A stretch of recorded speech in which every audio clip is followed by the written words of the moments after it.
Thank you for joining us live for the City of South Fulton City Council meeting. We are proud to introduce the leadership entrusted with guiding our city forward. Mayor Carmelita Gumbs, District 1 Councilwoman Dr. Catherine Rao, District 2 Councilman Aaron V. Johnson, District 4 Councilman J.C. Sebastian, Mayor Pro Tem Keosha B. Bell, District 6 Councilwoman Natasha Williams Brown, District 7 Councilwoman Linda Becker Pritchett. Supporting the work of this body in the operations of our city are City Clerk Corey Adams, City Manager Sharon D. Subadad, and Interim City Attorney Sarah Kelly. Thank you for being the best part of the City of South Fulton, a city on the rise.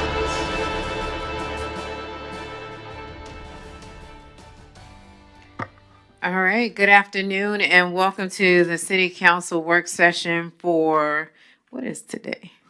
April the 15th, 2026. It is tax day here across the world and in the City of South Fulton. Clerk, will you please sound the roll? It's a roll call for today's work session. The Honorable Catherine F. Rao, District 1. Present. The Honorable Aaron V. Johnson, District 2, will be absent for this meeting. The Honorable J.C. Sebastian, District 4. Present. The Honorable Keosha B. Bell, District 5. My understanding she will be virtual. Sure. Yes, I think she indicated present. The Honorable Natasha Williams Brown, District 6. Present. The Honorable Linda B. Pritchett, District 7. Here. And the Honorable Mayor Carmelita Gumbs. Here. Madam Mayor, you have a quorum. We'd like to note for the record that City Manager Sharon Subanan is present via Zoom as well. All right, Mr. Clerk, can you please sound the next item? That brings us to the City Manager's monthly report, presented by Sharon D. Subanan, our City Manager. No, Good Dr. afternoon, Mayor and Council. Thank you for understanding my need to be remote this afternoon. The report is provided for your perusal and along with the finance report. And I am open to any questions that you may have. All right, we do have questions. I will recognize Councilwoman Natasha Williams Brown. Thank you, Mayor, and thank you, Madam City Manager, as always, for a very thorough monthly report. I do have a question as it pertains to the monthly expenditure report, the group summary for Mayor and Council on page 6. Yes, ma'am. So, I mean, obviously, we're able to see, I guess, how we are collectively doing with our budget. But I see here in District 3 that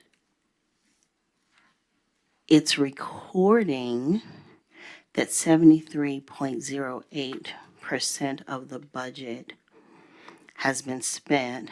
However, these numbers include personnel and employee benefits, basically what's allotted for our LSs, and we are only really able to expense out of purchased contracted services and supplies. Mm-hmm. And of course, you know I love a spreadsheet.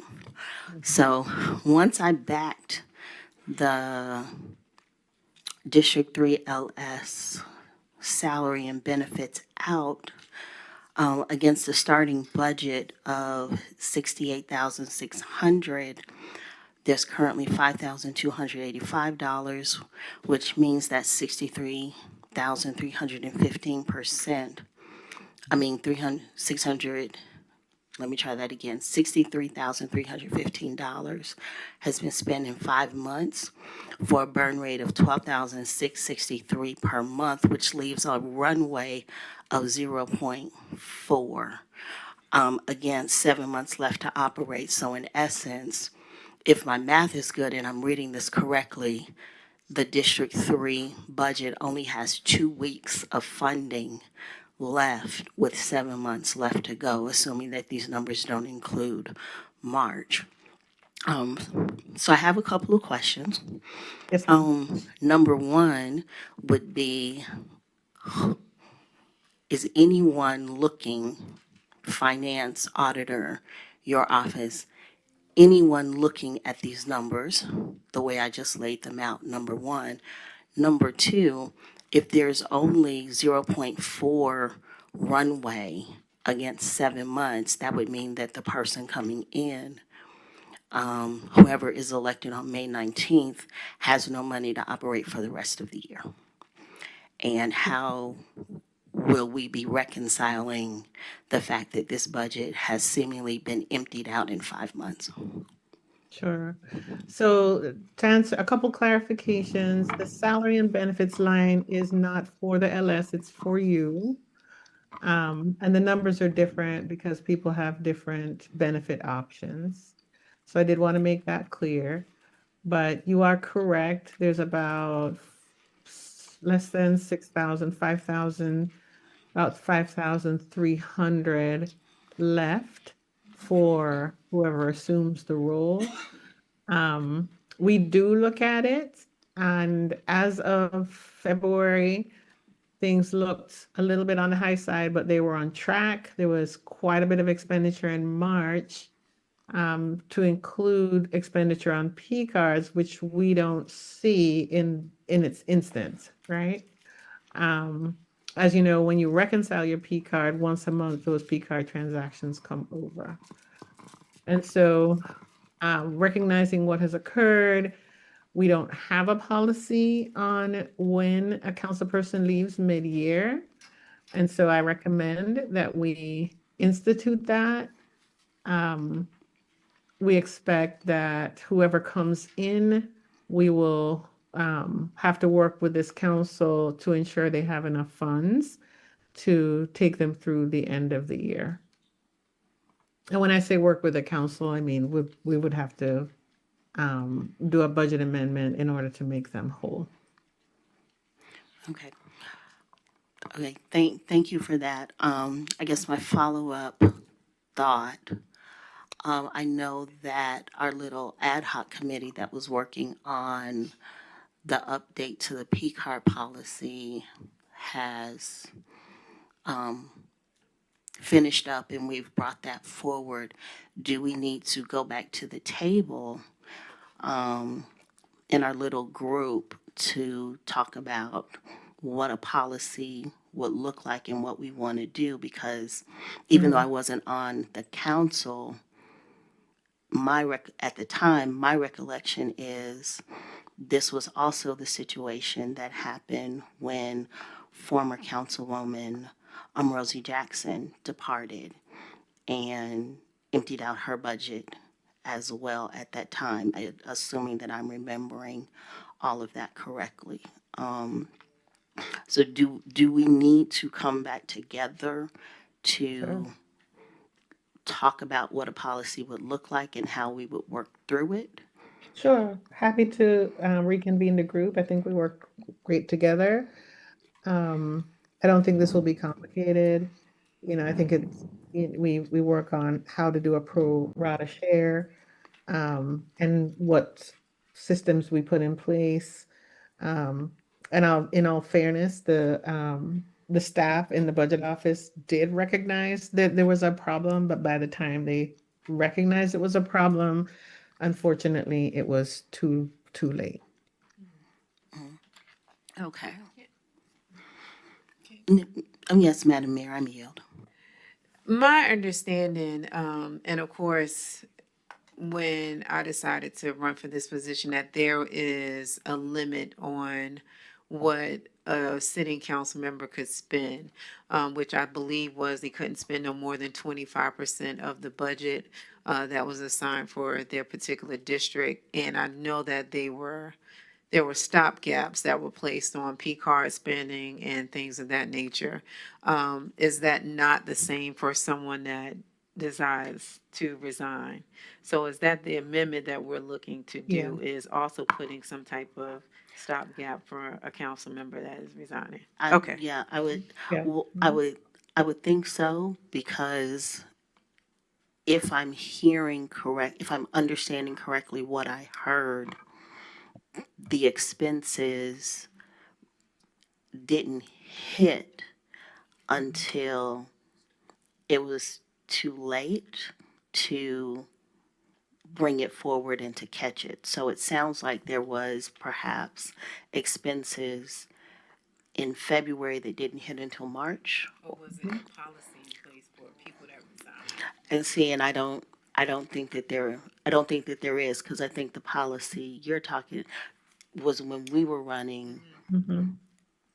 between October 1 and the end of the year, we could only use 25% Right. of Which the was budget. 50% of the fiscal year. So I think there's definitely, yes. The answer to your question is yes. I see Councilwoman Rao. You're both correct. That policy was put in place, but it contemplated a regular election cycle for the city of South Fulton. It didn't, not anticipating a person vacating their seat to run for another seat. But even with that said, the people of Serves knew the intent was to make sure that whoever came behind them would have resources to be able to do their work. So you would hope that they would govern themselves accordingly. So thank you, Mayor, for making sure that we stuck to that in the absence of a policy. But I do like your suggestion that the PCARD committee get back together and make sure we're really tight on this and can anticipate, because it could happen again. Yeah. And on the P, if I may add, on the P cards, we restricted the amount that could be spent, so we didn't have any surprises. In this instance, we were caught off guard. Okay. Do we have anyone else in the queue? All right. Well, thank you, City Manager, for your report. Oh, I'm sorry. Is that everyone? Okay. Thank you, City Manager, for your report, and I hope you feel better. Thank you. You're welcome. All right. Mr. Clerk, can you sound the next item, please? Next item is the first presentation, which is the 2026 Georgia General Assembly Legislative Session Review. Will be presented by Andrew Long with A.R. Long and Company.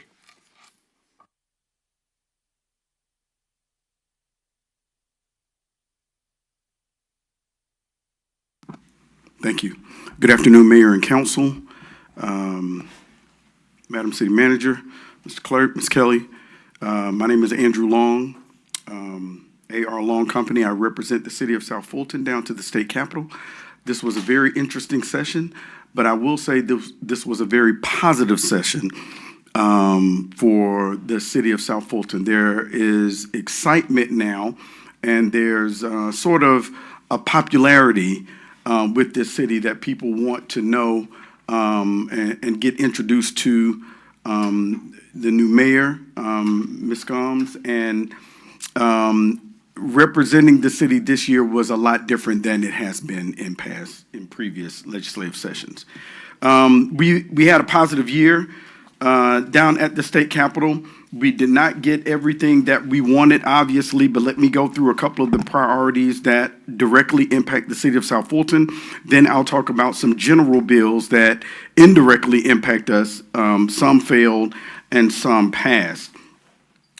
First, the three main bills that I focus on this session were the Fulton County Development Authority.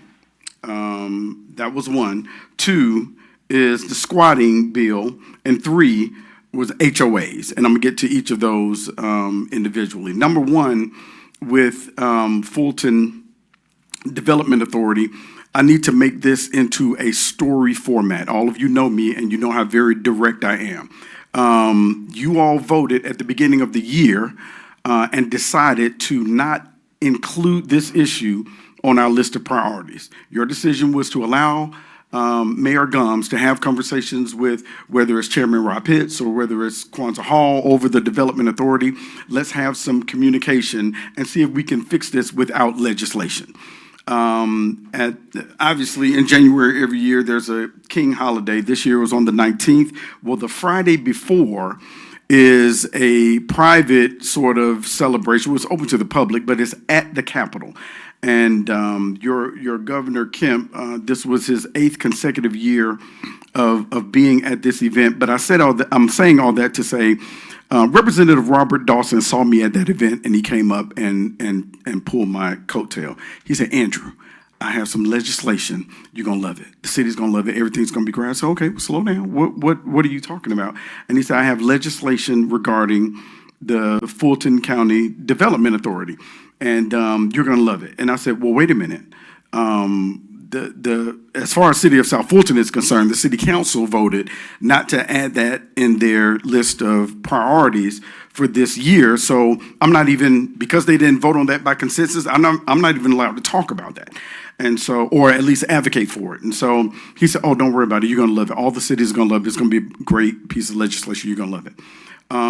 So he moved forward with the bill. And by the end of January, he shared the bill with me so I can actually see the language. When I read the bill, his original bill, all it did was provided the southern cities of Fulton County the same capability as the northern cities of Fulton County, who they passed a bill. There was a bill passed last session, SB 151, Brandon Beach, who is now your United States Treasurer. But Brandon Beach passed a bill last year giving the northern cities of Fulton County the ability to limit Fulton Development Authority's operations in their cities if they so choose. We didn't have that ability. So all his language did was to include the southern cities to give them that same ability. So when I looked at it, I said, well, I personally, this language actually isn't bad. This would be good for the city. I said, but I can't speak on behalf of the city on this issue. And so he said, "Okay, you're going to love it. I understand you got to be off the scene, but you're going to love it." Got a phone call from my colleague at Invest Atlanta. They were very supportive of the legislation.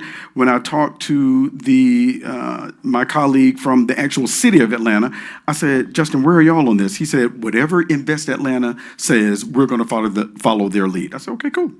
And so the bill began to grow legs, got into committee, and as it was being discussed, I'm fully aware that my comments here are recorded and everybody can see it, so I'm just being candid. As we're in committee, the bill is moving along, and our legislative delegation chair, Representative Deborah Bazemore, was not at the time supportive of the legislation and made that known in committee and said the reason why she was not supportive of the legislation is because she had not personally heard from all of the mayors of the southern cities that this bill would impact. And until she hears from them, she can't support the bill.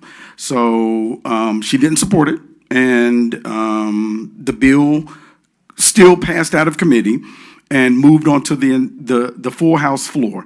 And on the night of crossover, the bill never got called up, and it failed on crossover. It did not cross over from the House to the Senate. So therefore, down at the General Assembly, nothing is ever over until day 40 when they sign and die. So I got another phone call from Invest Atlanta saying, "Andrew, here's the play. We have discovered legislation is SB 521, and it's germane in the same code section. We're going to add Representative Robert Dawson's language to this legislation. But you understand the need for discretion, so let's keep it tight." I said, "It's going to be real tight because I can't even talk about it anyway." So the bill continued to move forward, and the plan was the bill to be called up, and they already have approval from the author and someone to amend the bill on the Senate floor. Well, on the last night of the session, that did not happen, and the bill failed. So we are where we were at the beginning of this session as far as the Development Authority. Nothing happened.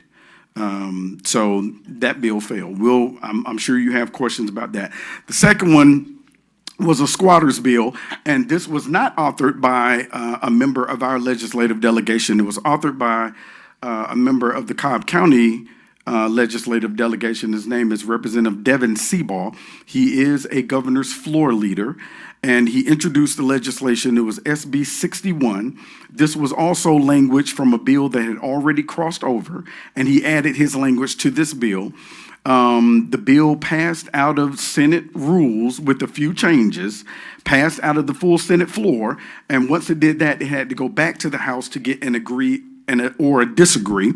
And on the last night of the session, again, the bill was not called up on the House floor. And I know the reason why the bill did not get called up. Number one, the bill did two things. We were in favor of the bill because it allowed for law enforcement to go into a home and give someone a citation to say, you have 3 days to give us in writing that you're lawfully supposed to be residing in this home. If that doesn't happen and 3 days are up, then we can ask law enforcement to immediately remove that person from the home. That's not current law. So we were in favor of that. But the second part of the bill included language that would also allow the removal of persons that are in extended stays. And that's where the consternation was. I think it was ACLU, some other nonprofits. They were not in favor of the bill. I didn't like the language, myself, but even if you are a family member, even if you have a family, a wife and children, and you're in an extended stay, you've fallen on hard times, you've missed 1 or 2 payments, the bill also allowed for immediate removal of them. And because of that, several Democrats did not support the bill. And on the last day of the session, it did not get called up for an agree and a disagree. So that bill also failed. Finally, there was an HOA bill that was authored by Senator Matt Brass, who is the Rules Chairman, a pretty powerful committee. And Senator Matt Brass represents Noonan. And before his district was changed with Senator Donzella James and former Senator Jason Estevez, he used to have a little bit of Chat Hills that was in Fulton County. So he's been a friend to the city of South Fulton before, and he largely admits that the majority of the language that was in his HOA bill came from Senator Donzella James, who had been working on it for a very long time, but because it was a Democratic bill, it was not going to go anywhere. So he authored the bill, and that bill did pass. The bill does two things. Majority. What it does is it forces, there are about 11,000 to 15,000 HOAs throughout the entire state. That's estimated. And every single HOA must now register their bylaws with the Secretary of State's office. They're going to prop up a division of the Secretary of State's office that will receive all this data, and every HOA must register their bylaws to the Secretary of State. Therefore, meaning if you don't like me, but you're on the HOA board and I'm not, and my grass is too high or whatever the case is, if you come to me and say, oh, I'm going to cite you for this or cite you for that, or start the fee process and all these assessments, and now it's 1,000, now it's 2,000, you can't do that unless that rule is already in your bylaws, which are now at the Secretary of State's office. You can't just frivolously make up rules for HOA because you don't like something or because you don't like your neighbor. And the second thing it does is it takes the process of foreclosure. Instead of $2,000, they can start the foreclosure process. Now it's up to $4,000, which will give homeowners more of a, like you said earlier, more of a runway of getting those fees or assessments straight or clarified or legal, whatever. Get them figured out before it gets to the threshold where foreclosure process begins. But that bill did pass, and it's been a lot of work for a lot of years from Senator Donzella James. Now, some things that impact the city of South Fulton, but were not directly on our list of priorities. There was a property tax bill passed, and it wasn't the bill that you all adopted a resolution to oppose. That bill was HB 1116, and it was a very bad bill.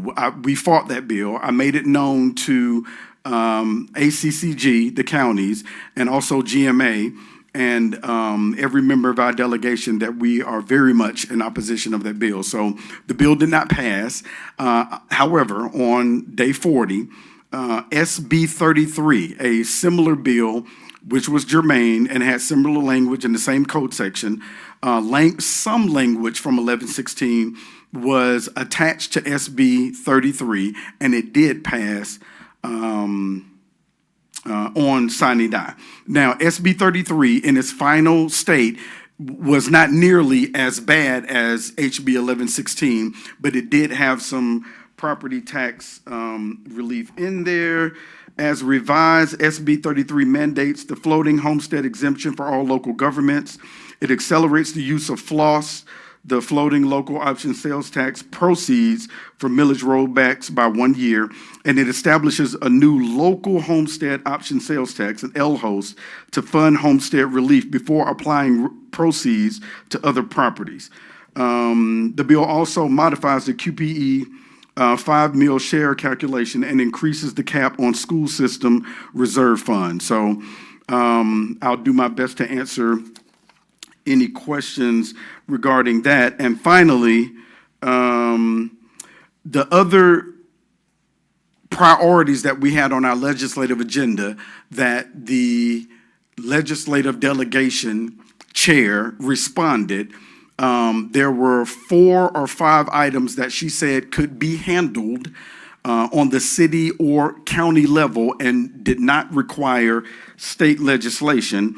And the other items, they just decided not to take up. So at this time, similar to last year's legislative session, our delegation did not take up on our behalf one single item. There is, the last thing is, in the works is a Senate legislative delegation. And why that matters is, right now there is a House legislative delegation, but in the Senate, you have 4 members. You have Senator Rashawn Kemp, you have Senator Donzella James, Senator Sonia Halpern, and Senator Donzella James, Sonia Halpern, Rashawn Kemp, and who am I forgetting?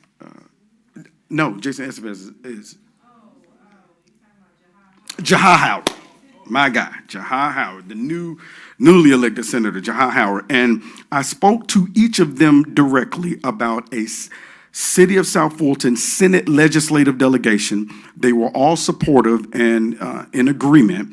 I went to the Secretary of the Senate's office, and they advised me that, Andrew, forming a local Senate legislative delegation does not require legislation. They can do it themselves. They just have to do it. So in having the discussions with them all session, they were all supportive, but they never stopped for a second and just acted on it. So now that session is over, I have commitments from the office of Senator Donzella James and the office of Senator Rashawn Kemp to actually move forward on that, and that it will be done before the 2027 legislative session. So with that, there was a MARTA bill that was passed. MARTA tried, they had their own legislation. I think it was 1237, and that did not pass come crossover day, so they did the same thing. They found a local measure and added their language to it, and it did actually extend the sales and use tax of their 1 penny to, I think it was 2067 or something like that. And it also prohibited the use of special district mass transportation sales and use tax. It imposed an 8-year waiting period before a county may resubmit a failed transit SPLOS referendum, and it also expanded MARTA's board membership by granting an appointment authority to the House Speaker and to the Lieutenant Governor.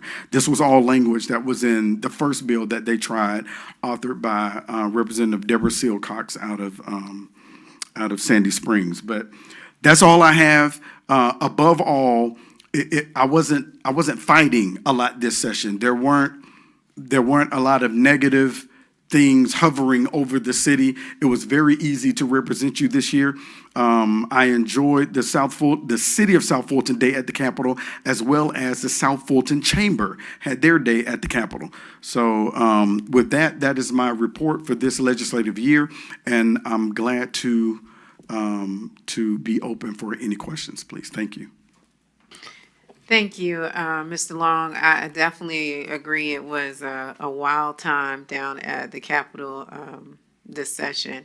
And I will like to see if we could do a Senate delegation. I really would like for us to foster better relationships, even with our state delegation, if there's a way that we can start meeting earlier to pretty much get our legislation items out to address. I know that was one of the concerns from one of the state delegation representatives that we heard from, but I would love to see this council have a better relationship with our delegation, whether it's maybe a 2-day retreat. Well, no, 2-day might be too much, but maybe we have a retreat where we're on neutral grounds and we can really have really candid discussions about legislation that moves through. I agree with you totally. You will have one new member of your legislative delegation.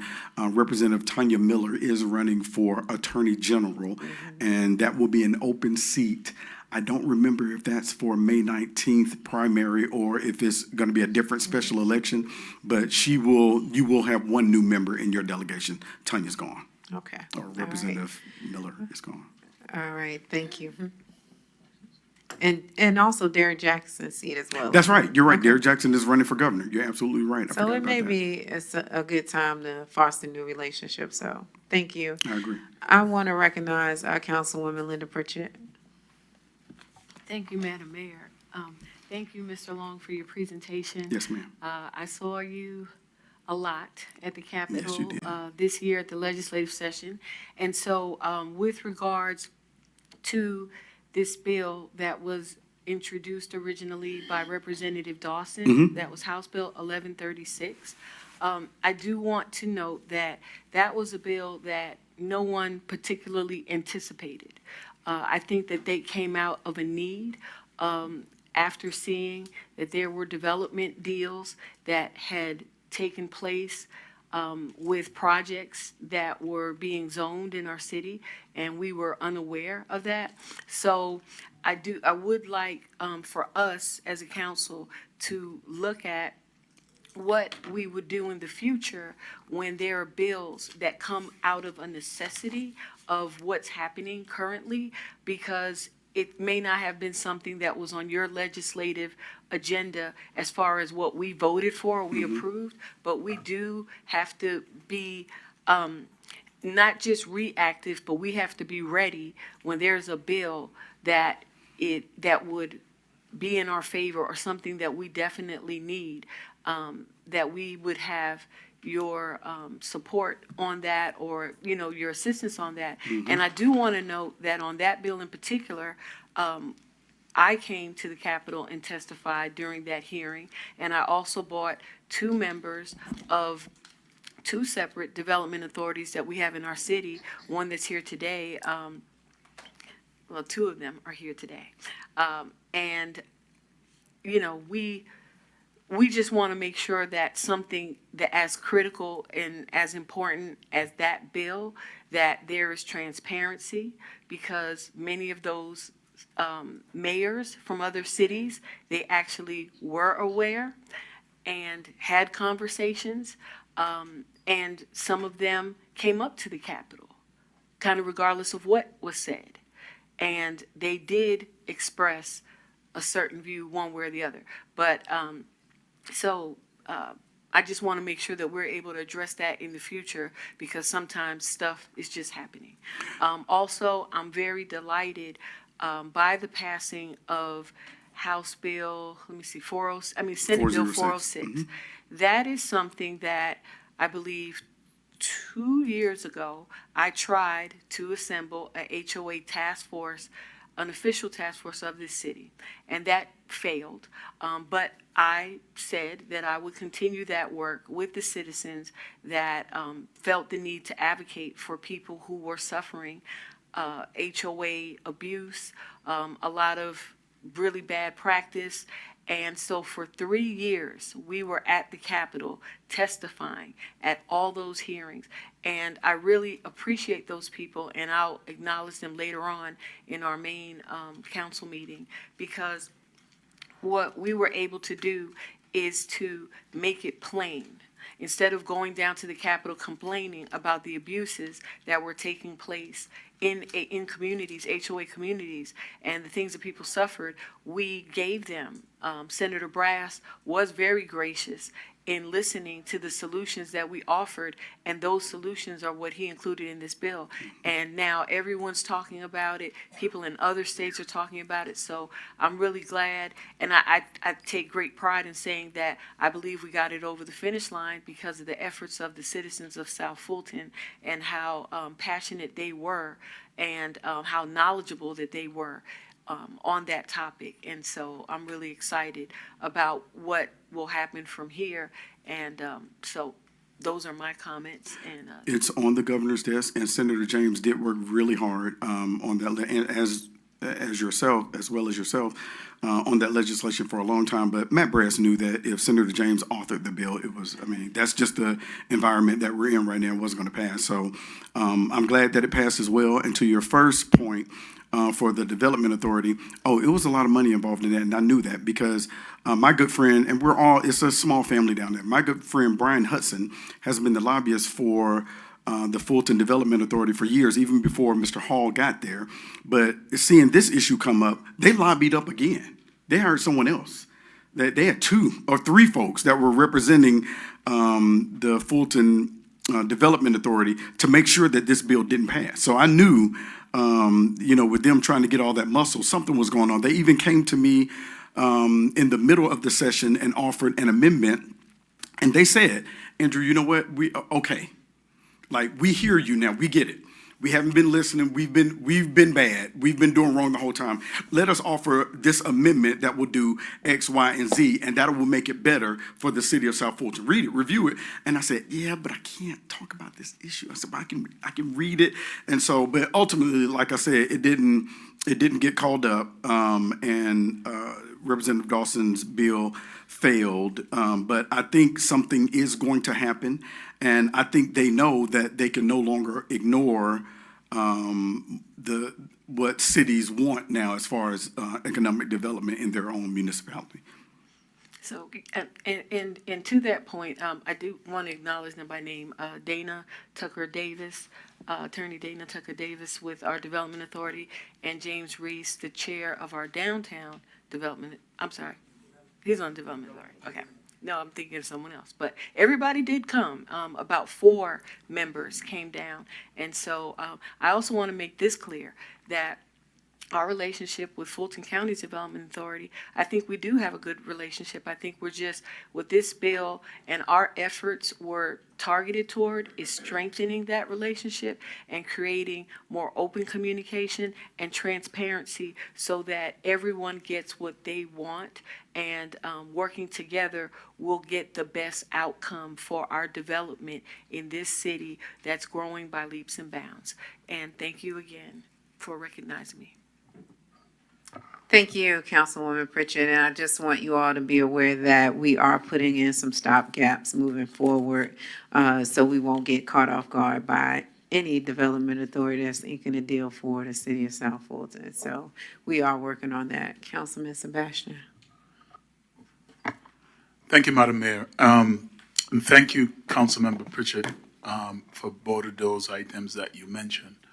I'll just start with the HOA thing. That's a problem that I think most members, probably all of us up here, have been aware of, and I believe when we addressed it a few years ago, we felt it was a state problem that needed to be handled by the state, which is exactly what happened. And so I'll ask a question on that about, I heard about the runway towards allowing the cap of when action can be taken by HOA on a delinquent homeowner.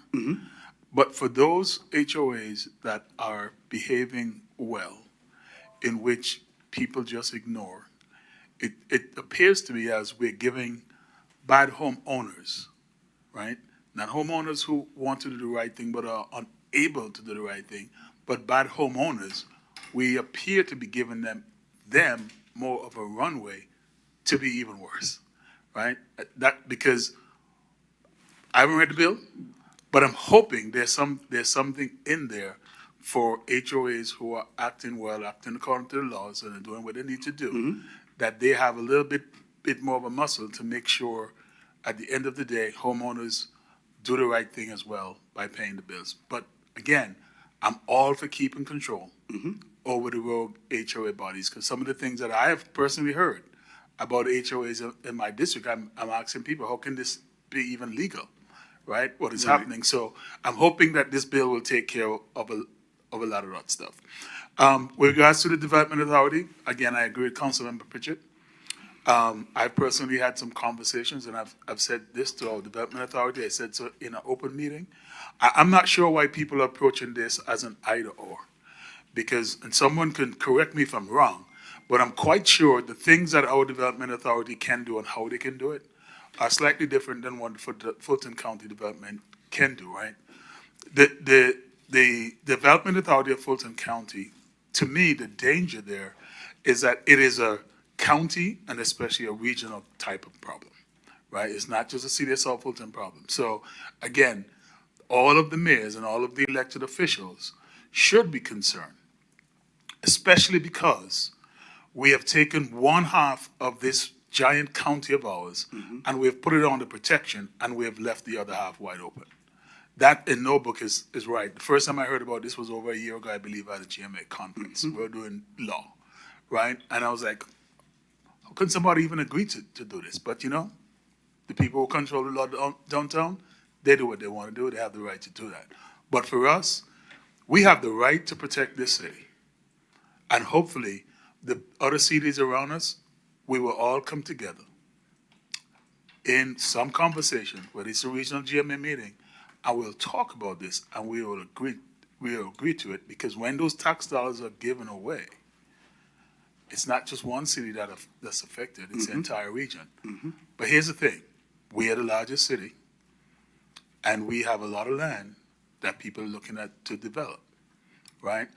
I don't need to be fighting about anybody to come into my district and doing things over here to some other area of the city that at the end of the day that we're getting surprised by. So I'm hoping that next session we will come up with something. We'll keep talking right now, continue the conversation right now, because while we did not vote on this as a group, I did agree with that legislation. From the time I heard it last year in GMA, I said, yo, you can't do it on the north side and don't do it on the south side, right? Because it was not technically a bad thing, but as I said, it is not neither. It is not whether our development authorities or the Fulton County Authority should have a project or should not have. It's the fit. It's the fit of projects. That's right. Where we decide, hopefully, as all the groups working together, a project sits over here, a project sits over here, or it's a joint effort, okay? And I believe, I'm still one of those that believe that teamwork makes the dream work, and we can all work together to make this region great and to make all the wonderful development that are coming here, that the people here would be happy to get and will be happy to praise us instead of always criticizing us over development. And so my hat's off to you for how you've navigated this session. My hat's off to Representative Dawson. But the fight is just now started, okay? And so we'll get it in, all right? Thank you again for your presentation. Thank you, Councilor. I can assure you that last year when SB 151 was close to passage, they played the ping pong game with me. I went to Brandon Beach, you got to include the southern cities. Like, you can't just have the northern cities. Then he said, well, you got to talk to Jan Jones about that. There's a Speaker of the House, then there's Speaker Pro Tem. Representative Jan Jones is Speaker Pro Tem. And I went to her. She's like, oh, no. It's not on me. You got to go talk to Brandon Beach.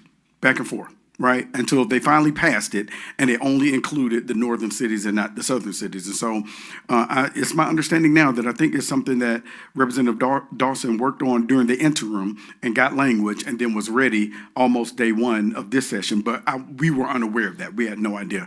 And now for next year, Brandon Beach is gone and Jan Jones retired. So she's going as well. So we'll almost all new players, but I agree with you, something needs to be done. And hopefully our Senate delegation is together that they can. That's right. Become part of this fight. That's right. Thank you. All right, thank you, Councilwoman Rao. Thank you for recognizing me. I'm going to say what Councilman Sebastian said. It's not either or. As you know, Mr. Long, that was my item on the legislative agenda, that we would have the same opportunity as North Fulton.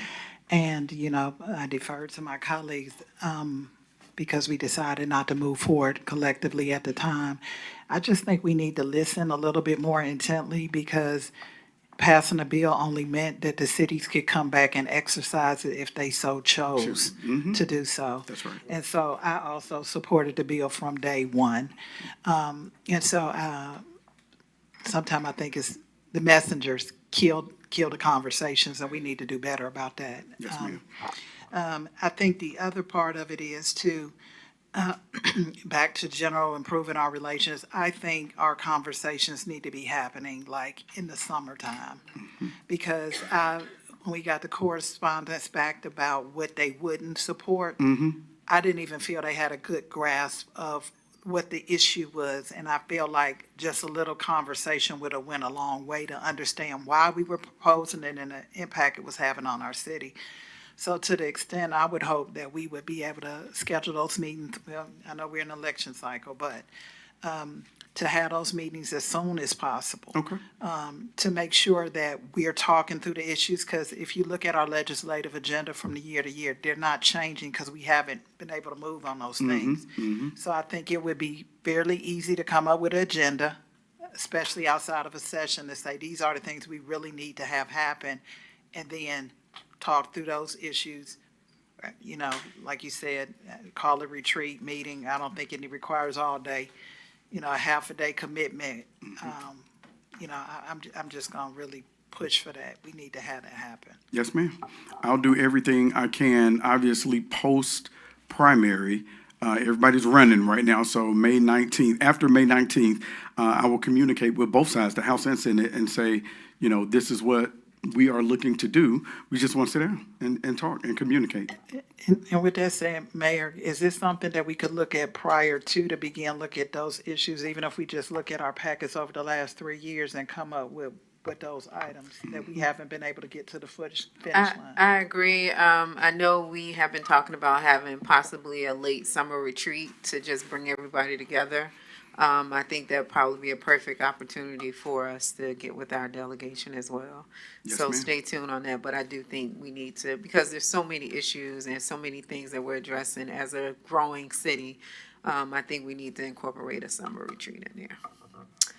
All right. Well, thank you, Mr. Long. I appreciate your time today, and thank you for your work you've done. You're down very at the welcome. Thank Capitol. you for your continued trust in AR Loan Company and allowing me to continue to represent the city of South Fulton. Thank you. All right, thank you. Mr. Clerk, can you please sound the next item? Next item on the agenda is update business license amnesty and home-based businesses regulations. Will be presented by Director McClendon, Community Development and Regulatory Affairs. All right, good afternoon. Reggie McClendon, Managing Director of Community Development and Regulatory Affairs. The business-friendly Community Development and Regulatory Affairs, and we're going to talk a lot about business friendliness tonight, in fact. So thank you for that. We are here to discuss a couple of different items. We're going to start out by talking about our home occupation update, and then we're also going to speak about our do an update of our business license renewal period. So I'll start out by saying that at our 5 o'clock meeting tonight, there will be a public hearing on our ordinance that is proposed as updates to our home-based business ordinance. And our city manager, Madam Subadan, thought it was important for us to bring that to a work session so that we could have a more in-depth conversation about it. That ordinance has already gone through a first read, and so I believe it will appear on your 7 o'clock calendar for a second read if you should choose to approve it tonight in its current form. However, if after this conversation there are some additions that you all would like to make, we'd be happy to push that back and add that in for you, so that we want to get as close to perfection as we can on this current iteration of this ordinance. So I want to start out by talking a little bit about how we got here.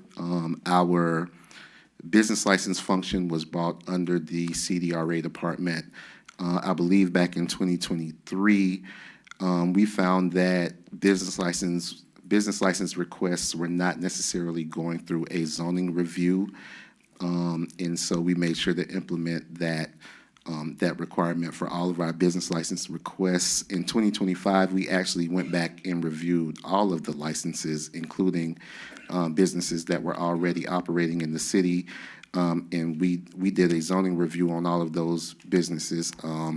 We decided not to try to stop anybody that was already currently operating from continuing to operate based on that review, but we did that more so for informational purposes and to let them know that you're currently not authorized by our zoning ordinance, and so if you were to stop operating, then there's a possibility that you would not be relicensed in the future. In 2025, we added our first business license manager under our department, Ms. Ashley Goodger, who was here tonight and can answer any questions that you have. We also have Matthew Williams, our zoning administrator, here tonight. Those two divisions of our department manage this particular operation, and so they're here for my support. So I want to start out by talking quickly about business licenses and what we do. We license a specific person or entity to do a specific activity at a specific location. I wanted to add that in because I found that people sometimes don't quite understand that. Sometimes we get questions about people who want to transfer their business license from them to somebody else, and we tell them that's not allowed. We have people who ask us if they can just do a change of address form for their business and move their business somewhere else, and we tell them, no, that's not quite how it works. We have to consider that to be a new business, and we have to review it under our ordinances to make sure that it is allowed at whatever location you are attempting to operate that business from. And so for home-based businesses specifically, the home occupation ordinance was adopted when you all adopted the zoning ordinance back in 2020. It was part of that ordinance. And once we started reviewing businesses and really started enforcing that ordinance, we found, and it became clear that we had some outdated regulations that needed to be updated. And I was going to bore you and go into a history of home businesses and talk about the Industrial Revolution and the first and second and third generations of home-based ordinance regulations. But because we're short on time, I'm not going to do that. But just so you know, we do study all of that in our department when we make these types of decisions. But what I'm going to do is I'm going to go directly to the ordinance that you all should have in front of you, and I'm going to read some of the specific regulations and kind of talk about it a little bit. And if you have any questions, let us know.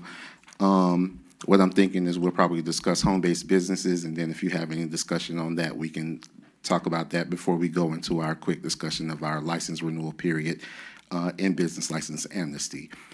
So one of the regulations that we are altering is in section 303.11, subsection D, the new regulation reads that a home occupation's operation and employees are limited to members of the resident family and no more than 2 on-site non-resident employees at a time. The current ordinance limits employees of a home-based business to just members of the resident family. So in other words, you have to live at the house and you have to be a member of the family in order to work at that home-based business. The new ordinance allows 2 on-site employees who are not a member of the resident family, and it also allows for additional remote employees that do not work at the residential dwelling but can still work for that entity. Our original version of this had that they could have no more than 1 on-site employee that wasn't a member of the residence, but after some spirited discussion with our leadership team and some of our directors at the city, we raised that up to 2. And so, but we would love to hear your, if you all have any feedback on that. Items J, K, and L in the ordinance all refer to vehicles and parking.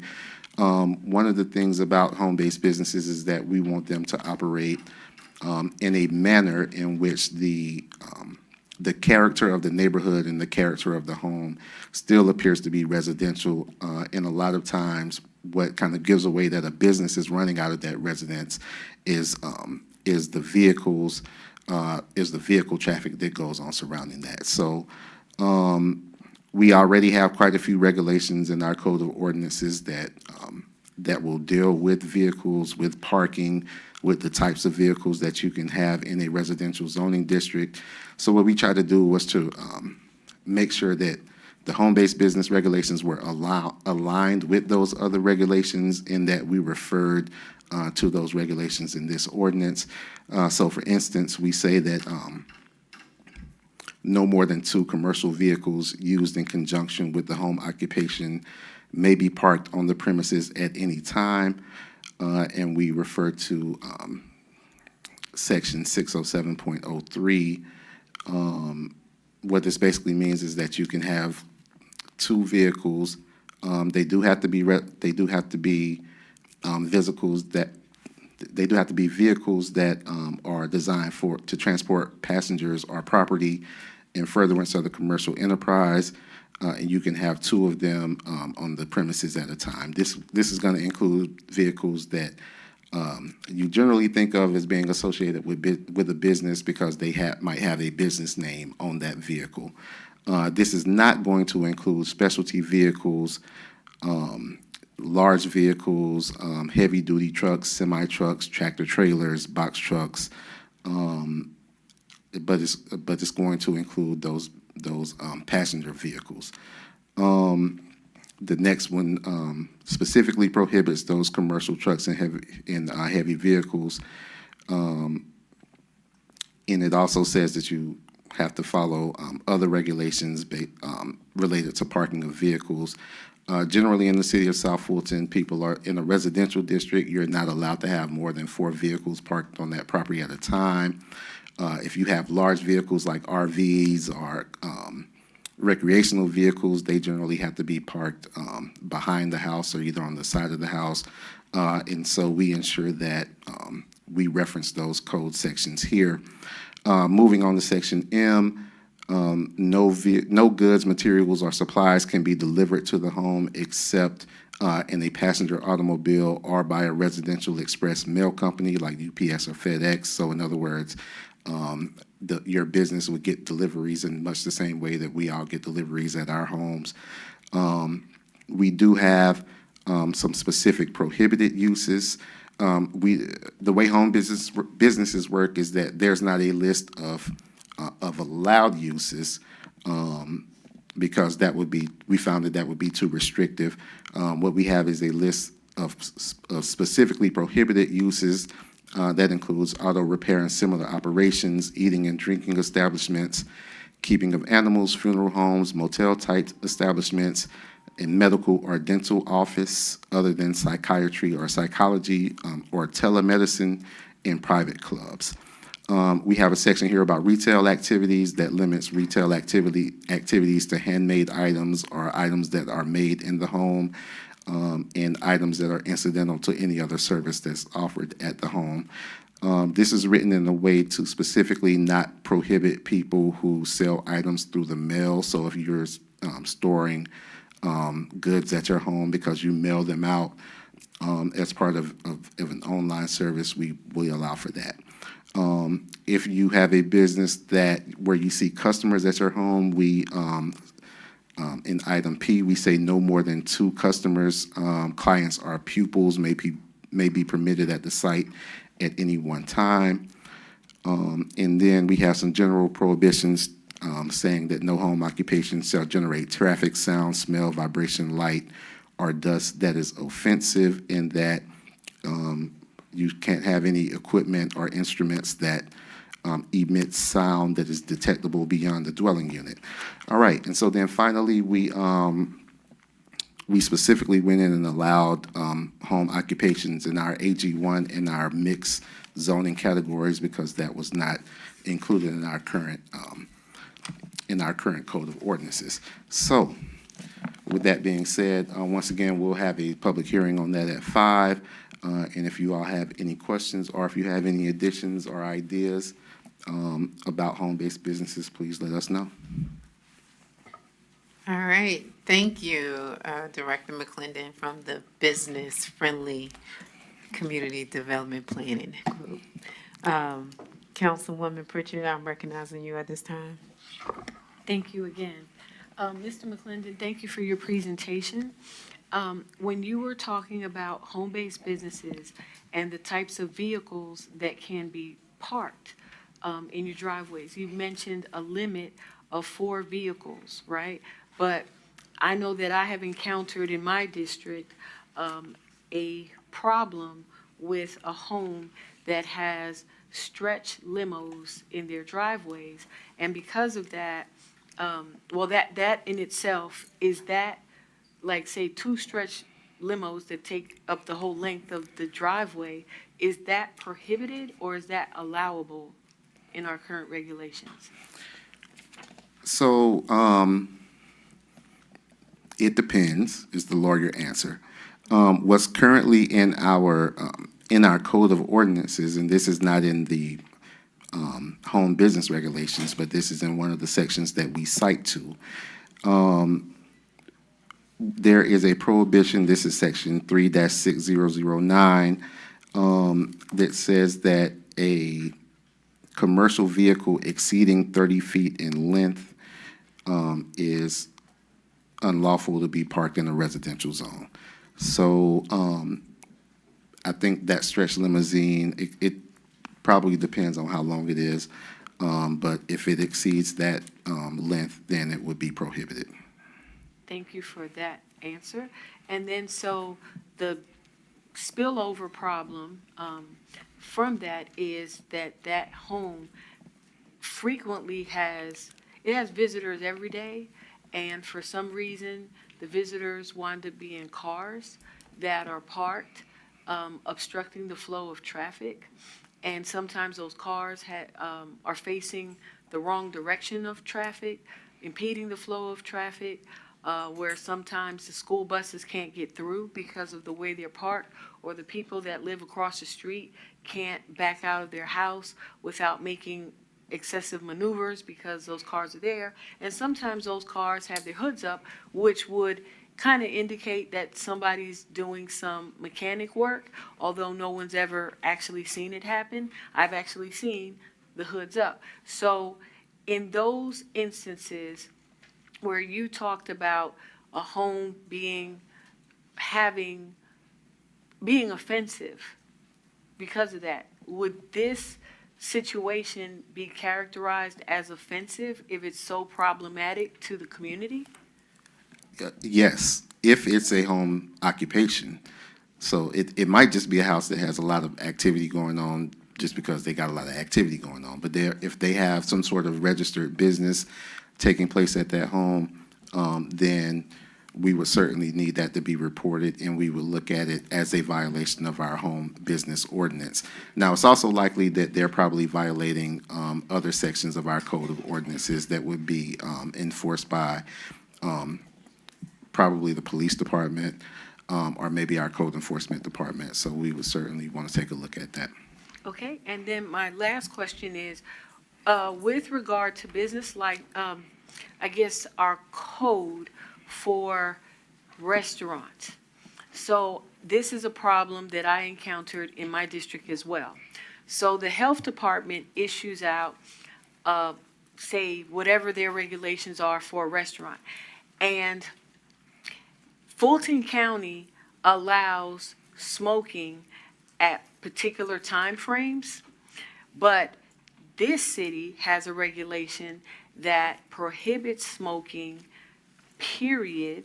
You can have smoking outside of the structure, or if you have smoking, which I think we have a moratorium, I don't think we're allowing that, but if it was there, it would have to be a separate room with separate ventilation.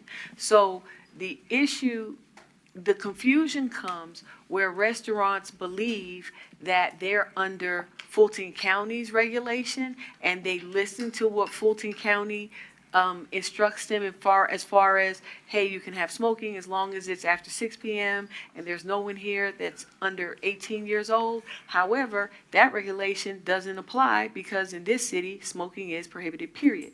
So my point is that there are restaurants that may have misunderstood that our city ordinance has to be adhered to, but I think that they just really don't know because no one from business licensing has ever explained it to them. And so at the risk of having complaints made against them or having people, you know, feel like, hey, why are you guys allowing this if it's against the code? And it's something that customarily you don't even see anymore. What can we do to make sure that businesses have that clarity and understand what our city code is with regards to this smoking issue so that we won't have smoking problems in businesses that want to follow all of our regulations? Right. Well, CDRA can certainly help with that. I think maybe part of the confusion with that is the what prohibits smoking in those locations in our city is our smoke-free ordinance.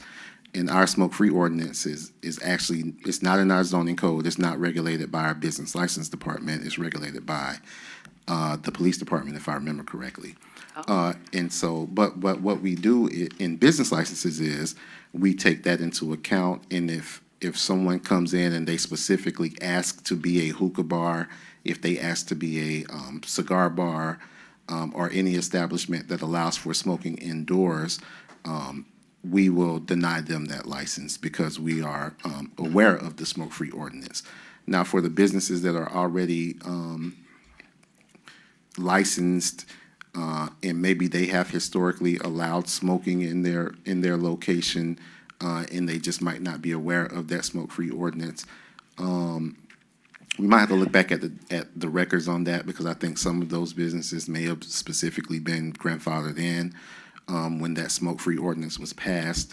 But I would think that the CDRA, probably in conjunction with the police department, might want to get together and go out and talk to those business owners and make sure that they understand the smoke-free ordinance so that they're not violating it.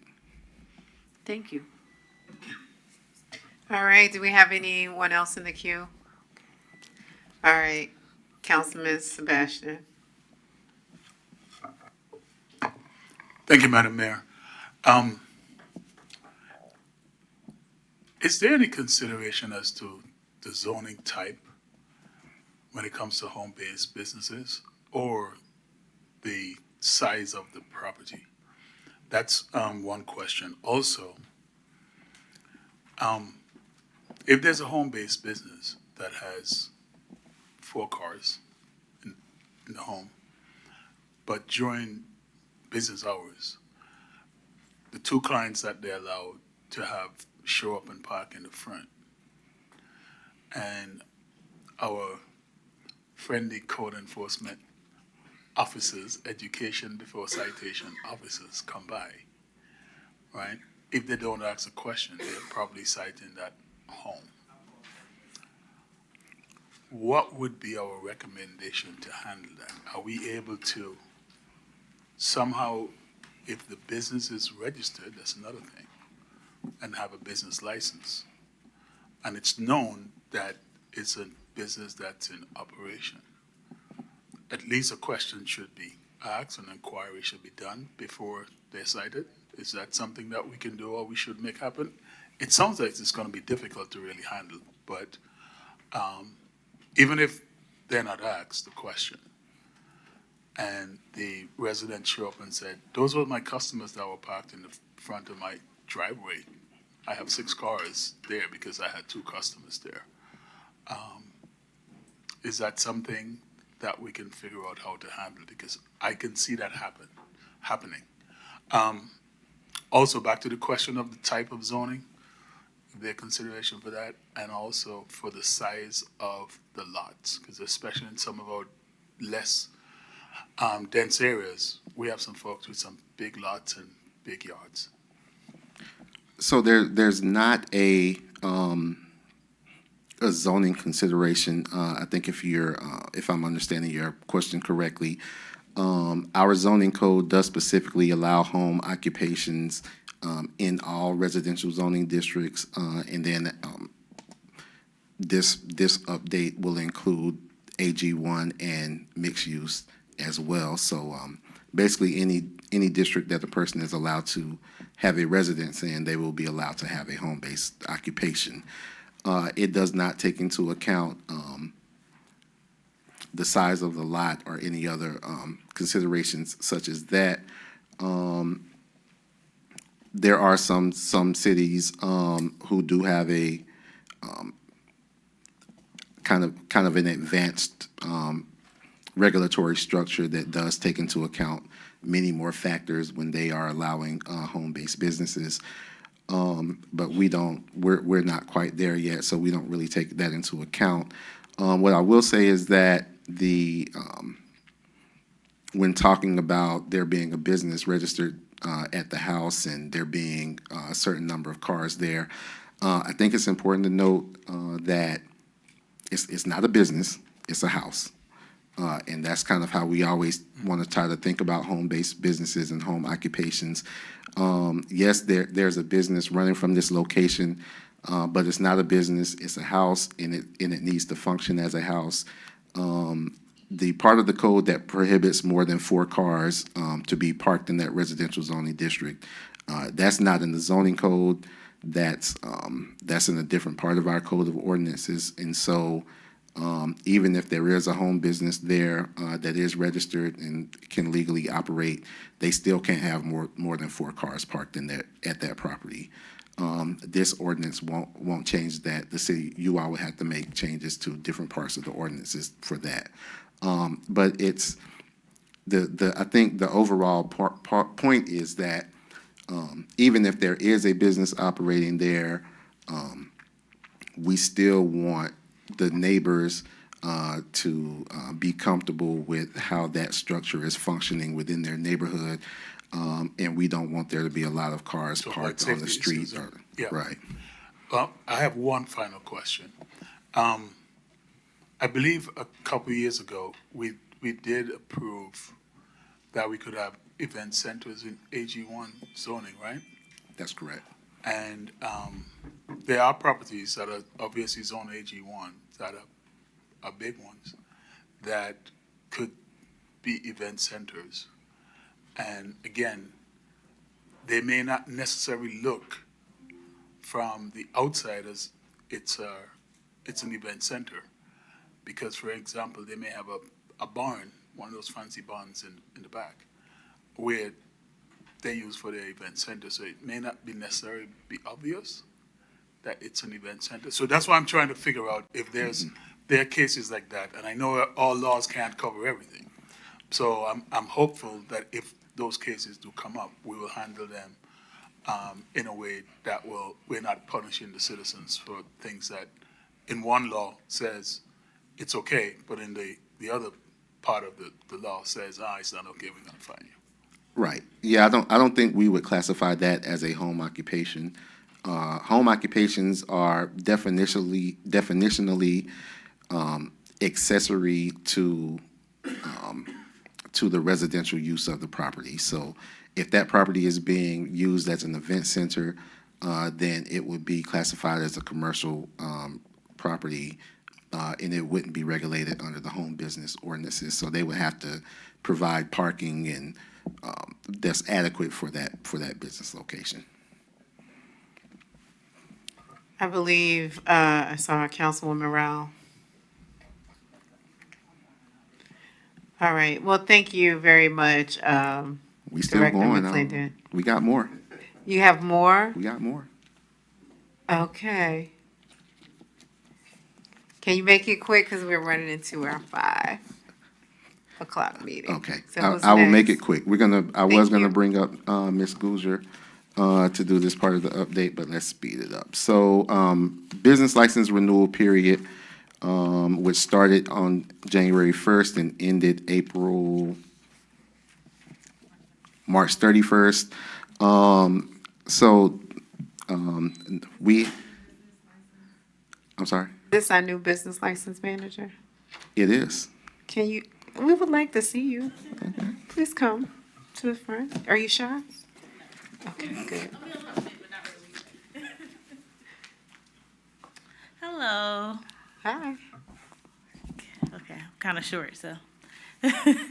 Okay. But yes, as he was saying, we just recently came out of our renewal period where we have still about 250 applications still pending for the 2026 renewal period. We've renewed 868 applications so far.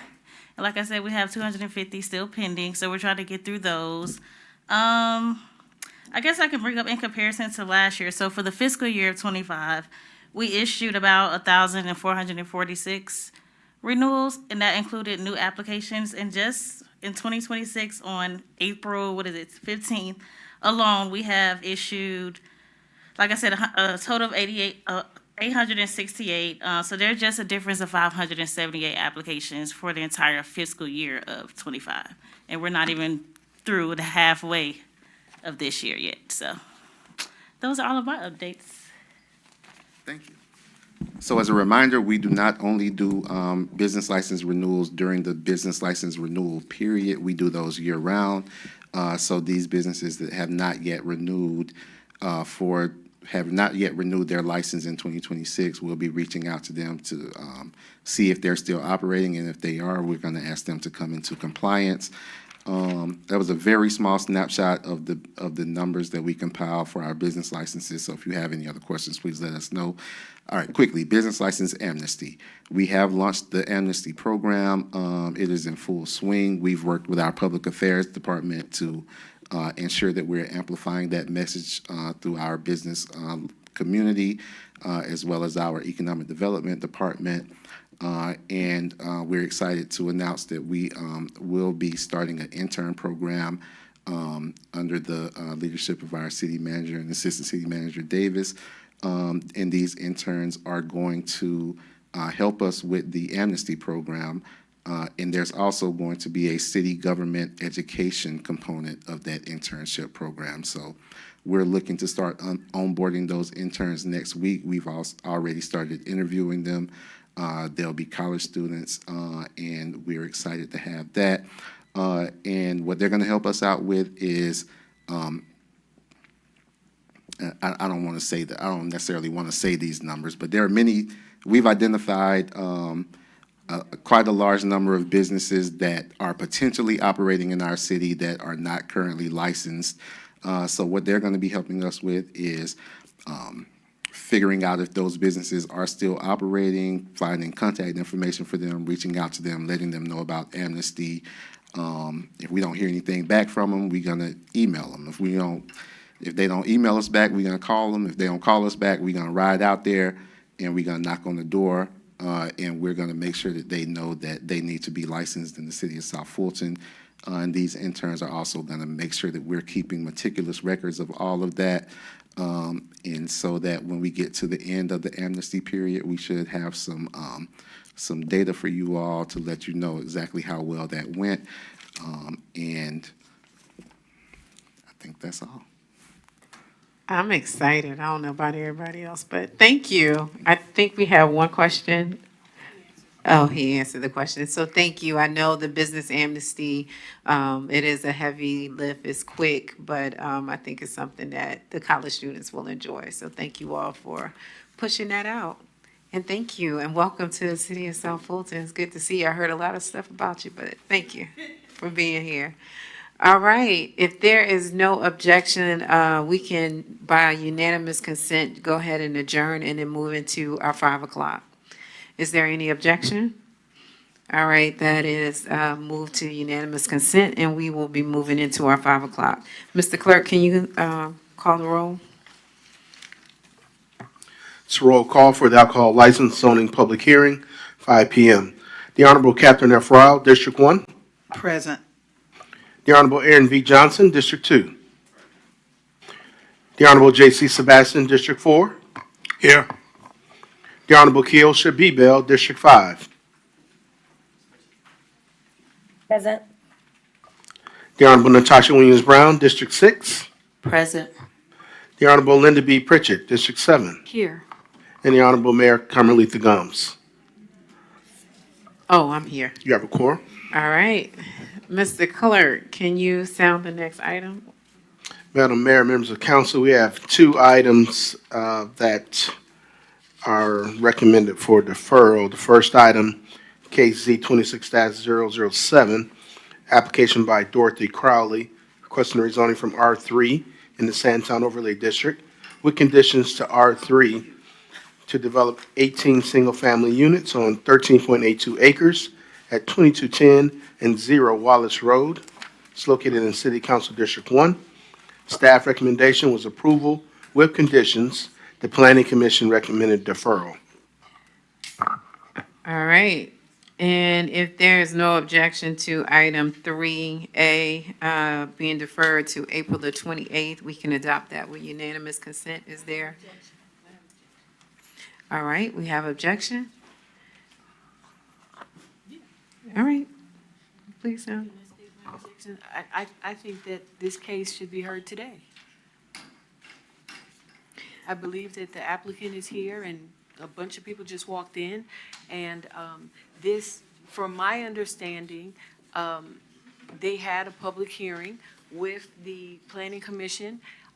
If they were not able to come up with a recommendation, that's on them. However, I think that this should move forward for a hearing today, and I move, if that's appropriate, for it to be heard today.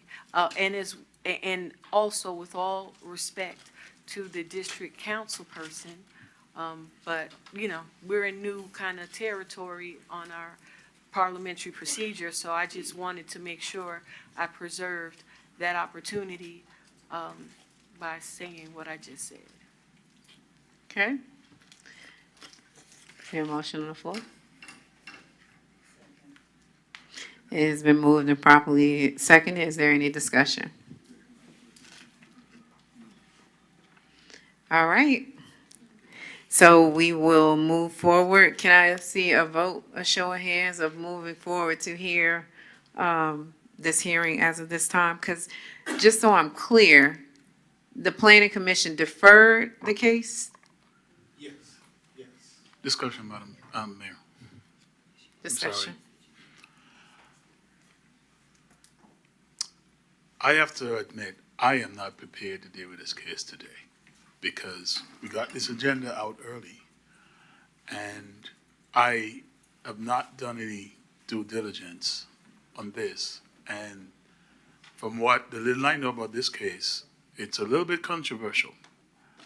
And I am not sure what's going to be said in here today. That would not give me a chance to go back and do some additional research to make an informed decision. So I, for one, am a little bit uncomfortable just because I don't think I am well prepared to deal with this. So that's my statement. Yes, Oh, you next? no, you are. No, I just got a question because I literally just asked about this, and in my preparation for today, going over each thing, I was told it was going to be deferred. Yes. And I was actually told two things were going to be deferred, and I only see one, but that's a different story. But, so you want to move forward today anyway, even though I literally was told on Monday that it was. Yes, let me preface it just a bit. When creating the agenda, it was placed on the agenda. And when I spoke to the district council rep, it was the understanding that it would be deferred today. But the reason why it is still showing is because it was advertised. And the reason for that was because there was not a decision and that the planning commission decided to have it deferred. So at that point, it was my understanding that we would be moving forward with a deferral today. However, hearing from Councilwoman Pritchett is that we want to move forward, and I believe the district council person is in support of that. Can I have just district courtesy? Yes. Thank you. Yeah, so originally, when the deferral was made, my understanding was that they had not had the hearing. They actually had a full hearing on this. I was able to go back and watch the hearing, so they did have a hearing. They did not come to a conclusion, so they're going back. So they've actually met the requirements in terms of having a public hearing. Now, as it relates to this is the hearing that's advertised for us to hear, this case, which is why I didn't have objections. But again, the reason was because they didn't get to a decision. It was not that they didn't have a public hearing at the last planning commission meeting. All right, so there is a motion. Oh, I'm sorry, I apologize. So I just want to make it clear that, so everything that Councilwoman Rao just said is absolutely correct. But what I want everyone to understand, including on this council, is that, this is a very controversial and it's been very contentious. And the unfortunate part about that is that our planning commission, you can't just decide to defer something because you can't decide. In the conversations that I've had with Councilwoman Rao, there are times that even staff has come to no recommendation.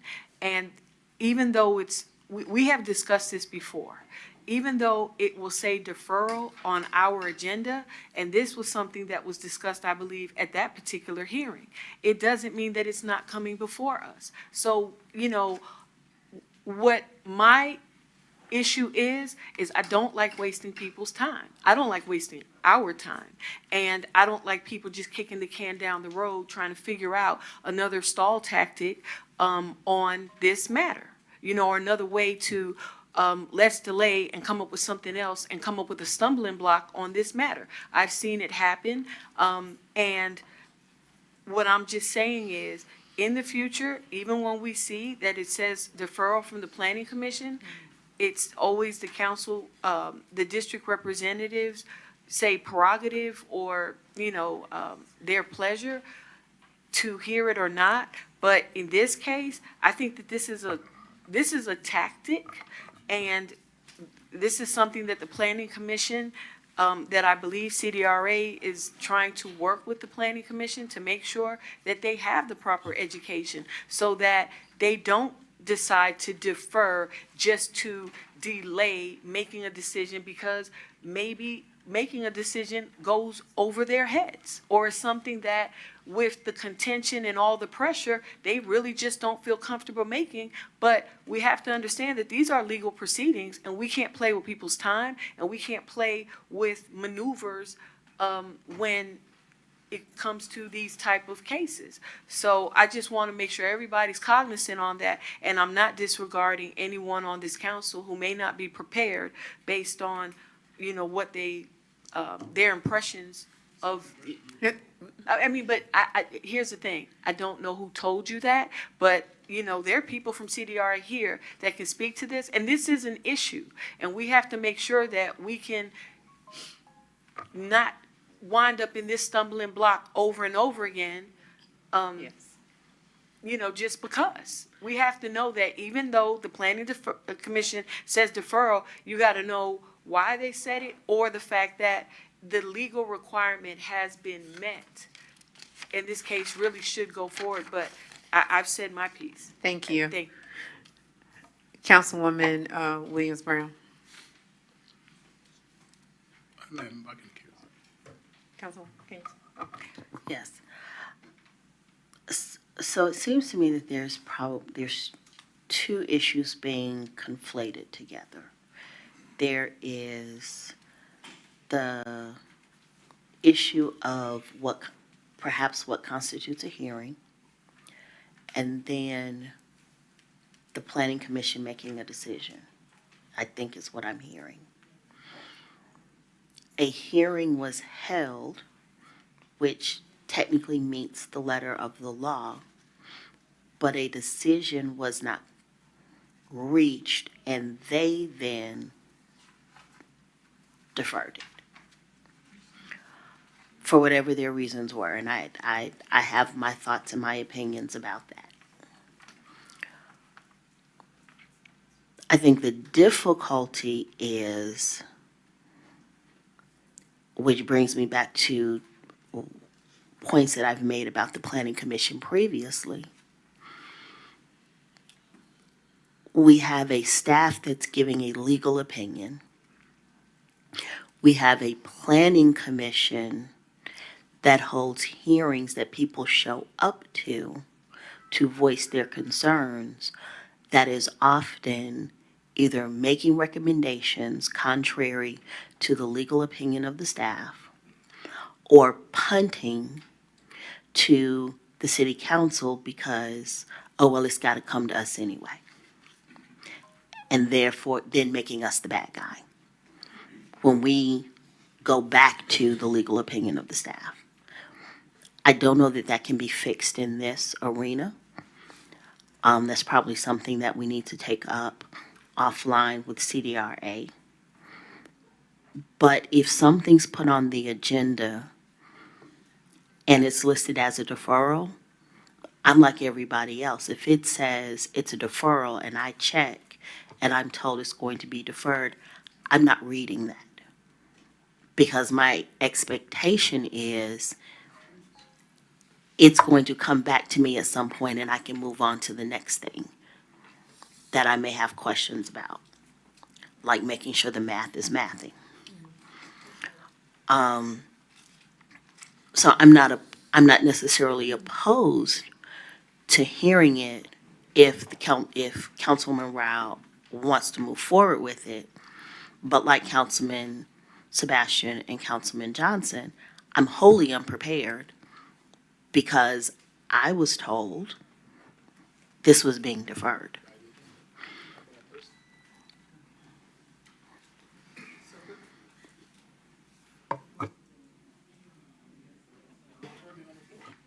It's a motion on the floor, so let's, and it was second, so let's, vote.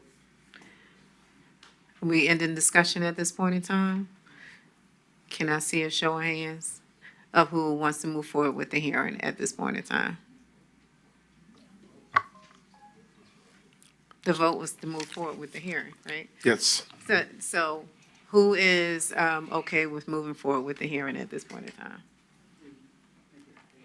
Okay. It's two. Councilman Rebel, did you want to vote?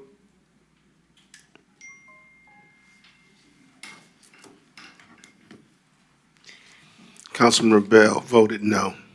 Okay, so let's go back to the original. If there's no objection at this point in time for item 3A to be deferred to the April 28th zoning public hearing, can I get a motion for that? If there's unanimous consent for that to be held on the 28th of April. Are we in agreement?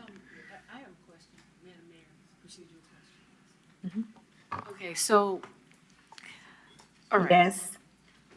Okay, so if we're saying we're gonna hold this till April 28th, can someone from CDRA tell me when the next planning commission meeting is? Because they're deferring it, and whatever they want to defer it to either has to be before that, or are they trying to defer it on our behalf? I understand it was the 22nd. Yeah, so it'll be deferred. So at the last planning commission meeting, they deferred it till their April 22nd, which is next Okay. Wednesday. Okay, that clarifies. Thank you. All right, so do we have unanimous consent for, all right, moving on to the next item. So, next item was case number B, Z26-002, application by Mike Lee. But care- before sorry. you finish, I do want to apologize to the citizens that are leaving out, just to let you all know. Again, we apologize. Thank you. All right, continue. So the next case was case Z26-002, an application by Mike Lee, care of We Partner Group LLC, request rezoning from AG1 to CUP to develop 35 single-family homes on 15 acres at 4700 Welcome All Road. It's located in City Council District 3.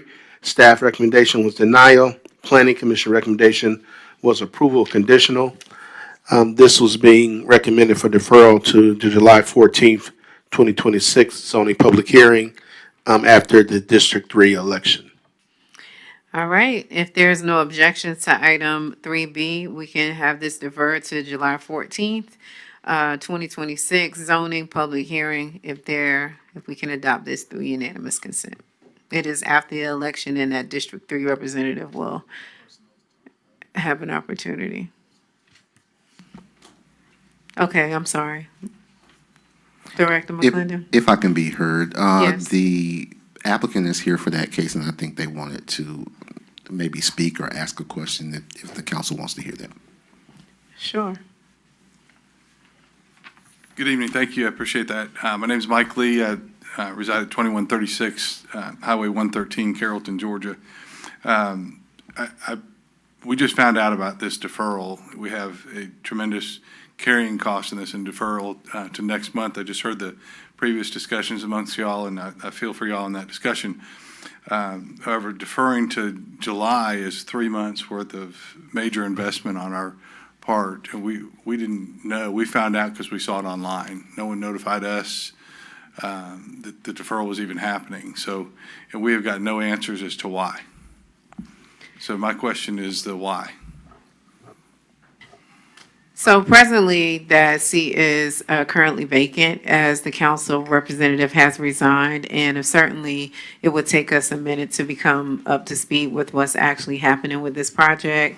Certainly, we can hear your case, but I do believe at this point in time that we as a council are possibly not prepared because, again, this was listed as a deferral. And I apologize that no one has contacted you to inform you of that deferral date. But that is the reason why we're pushing it back. Can we ask for it to be moved to April? I understand that some hadn't reviewed it, and I would rather you review it before you hear it. But pushing to July is unjust on our part. And The unfortunate part is that the election is not until May 19th. We were trying to, give that council, and we are out in June. Discussion, Madam Mayor. Discussion. Thank you, Madam Mayor.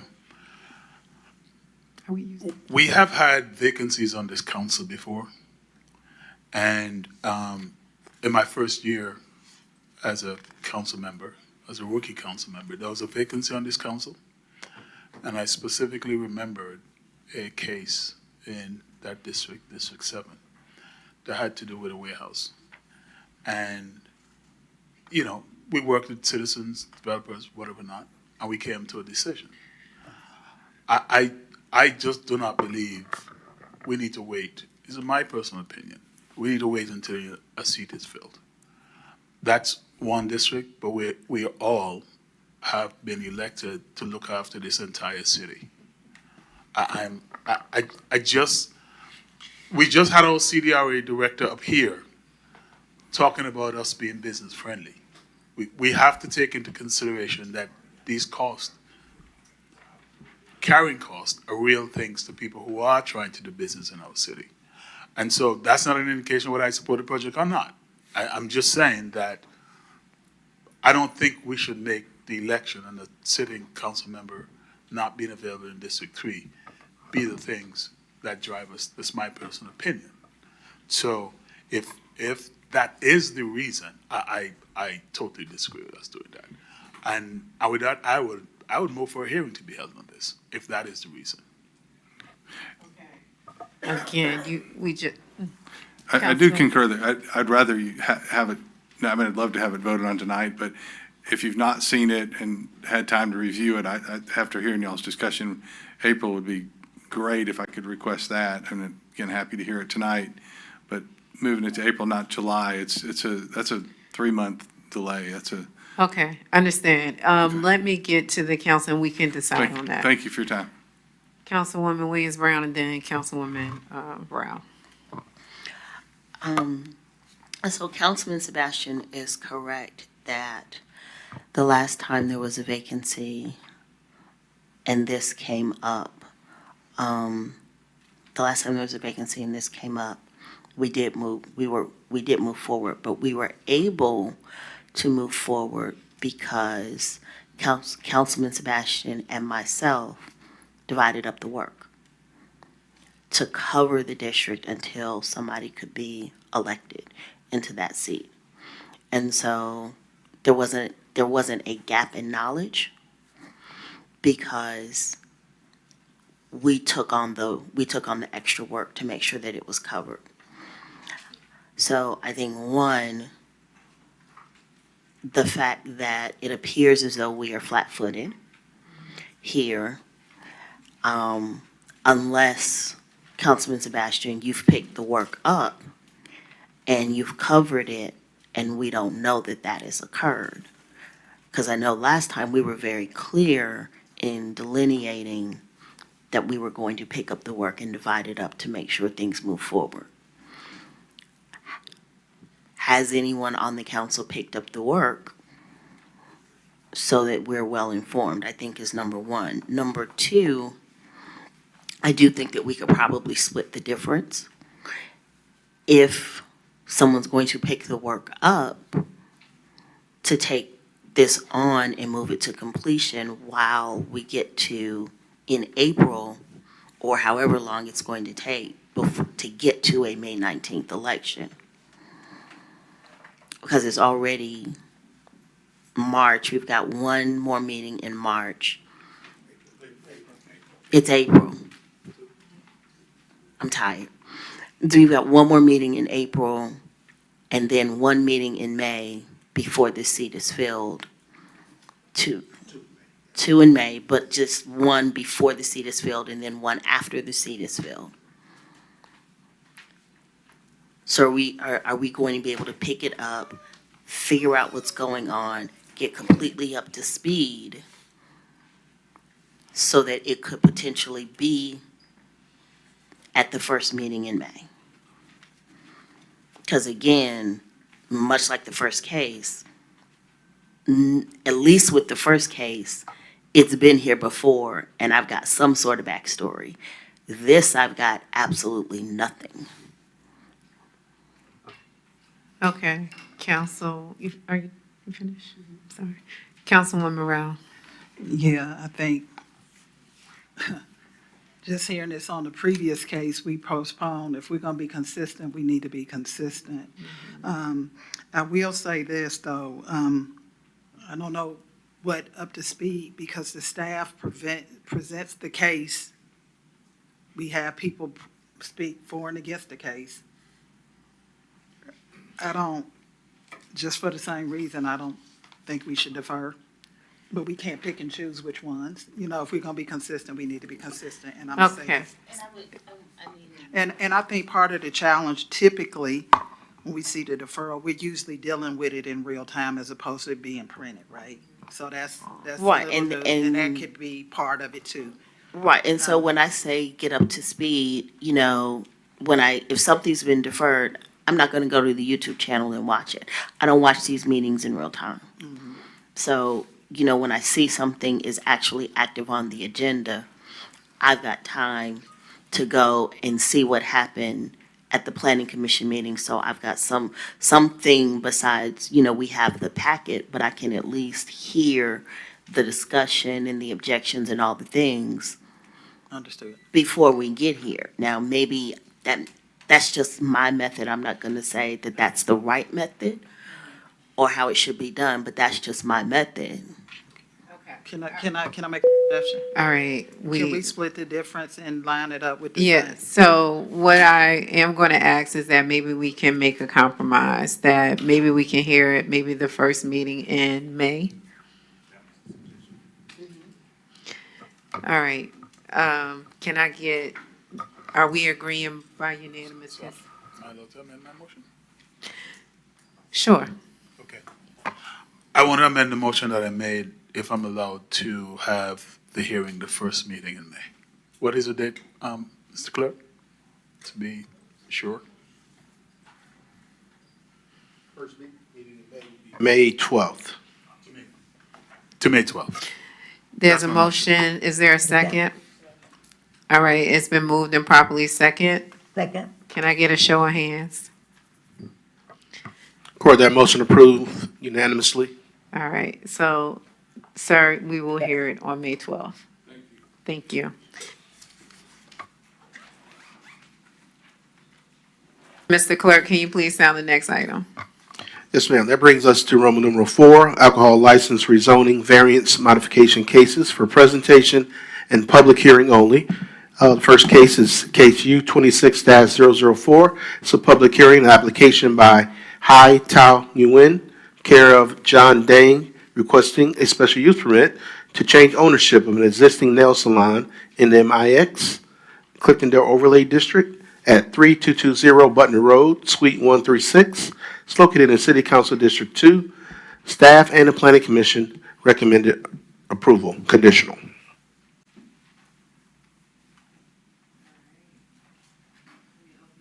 Hearing. At this time, I'm opening up the public hearing for item, on the, which item is this? Letter A. Letter A, sorry, on the agenda. Sir, ma'am, is the applicant here? Okay. Do you want to have them come up? So I'm just not talking to an empty podium.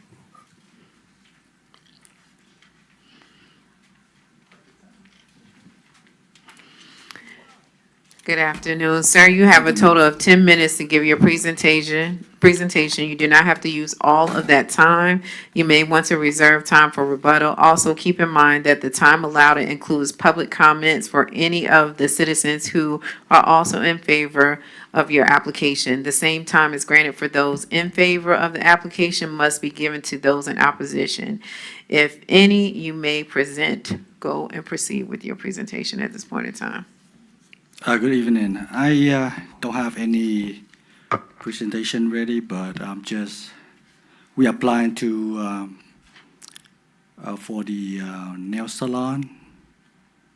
They purchased the nail salon from existing owner, so we just want to transfer the license over. Sir, can you state your name and address for the record, please? Yes, my name is John Dang. And the address is 3220 Butner Road. Okay. Are there any of those in favor? Do you have any, those in favor? Madam Mayor, we did not receive any comment cards in support or opposition to this application. All right. At this time, I'm closing the public hearing and we'll take questions from the council, starting with the district representative. My question is only for staff. Staff, I see the conditions, and this is just a transfer from one owner to the next, and it'll be the same type business, correct? That is correct. Okay, that's my only question. All right. Thank you. I believe this item is on the 7 o'clock hearing? No, ma'am, it'll be next, the 28th. The 28th, okay. So we will vote on your item on the 28th. The 28th. Do I have to be here? Do I have to present here? Be You here? don't have to present again, but you may want to come. Okay. I got it. Okay, Thank you so much. all right. Thank you. Mr. Clerk, can you please sound the next item? Next case is case Z 26-005, CDP 26-002. This is a public hearing application by Dolores A. and Robert A. West, care of Danny Blumenthal with Gaskins and LaCroix, requesting a rezoning from AG1 in the Old National Overlay District to CUP with a future land use amendment from Suburban 2 neighborhood to Suburban 1 neighborhood to develop a single-family residential community with 41 detached homes on 13.83 acres at 3665 and 0 Jonesboro Road. This is located in City Council District 5.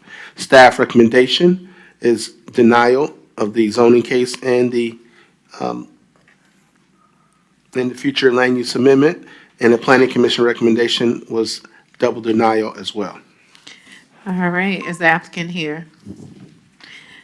All right, let me read the rules. At this time, I'm opening up the public hearing for item B on the agenda. Ma'am, you have a total of 10 minutes to give your presentation. You do not have to use all of that time. You may want to reserve time for rebuttal. Also, keep in mind that if the time is allowed, it includes public comments for any of the citizens who are also in favor of your application.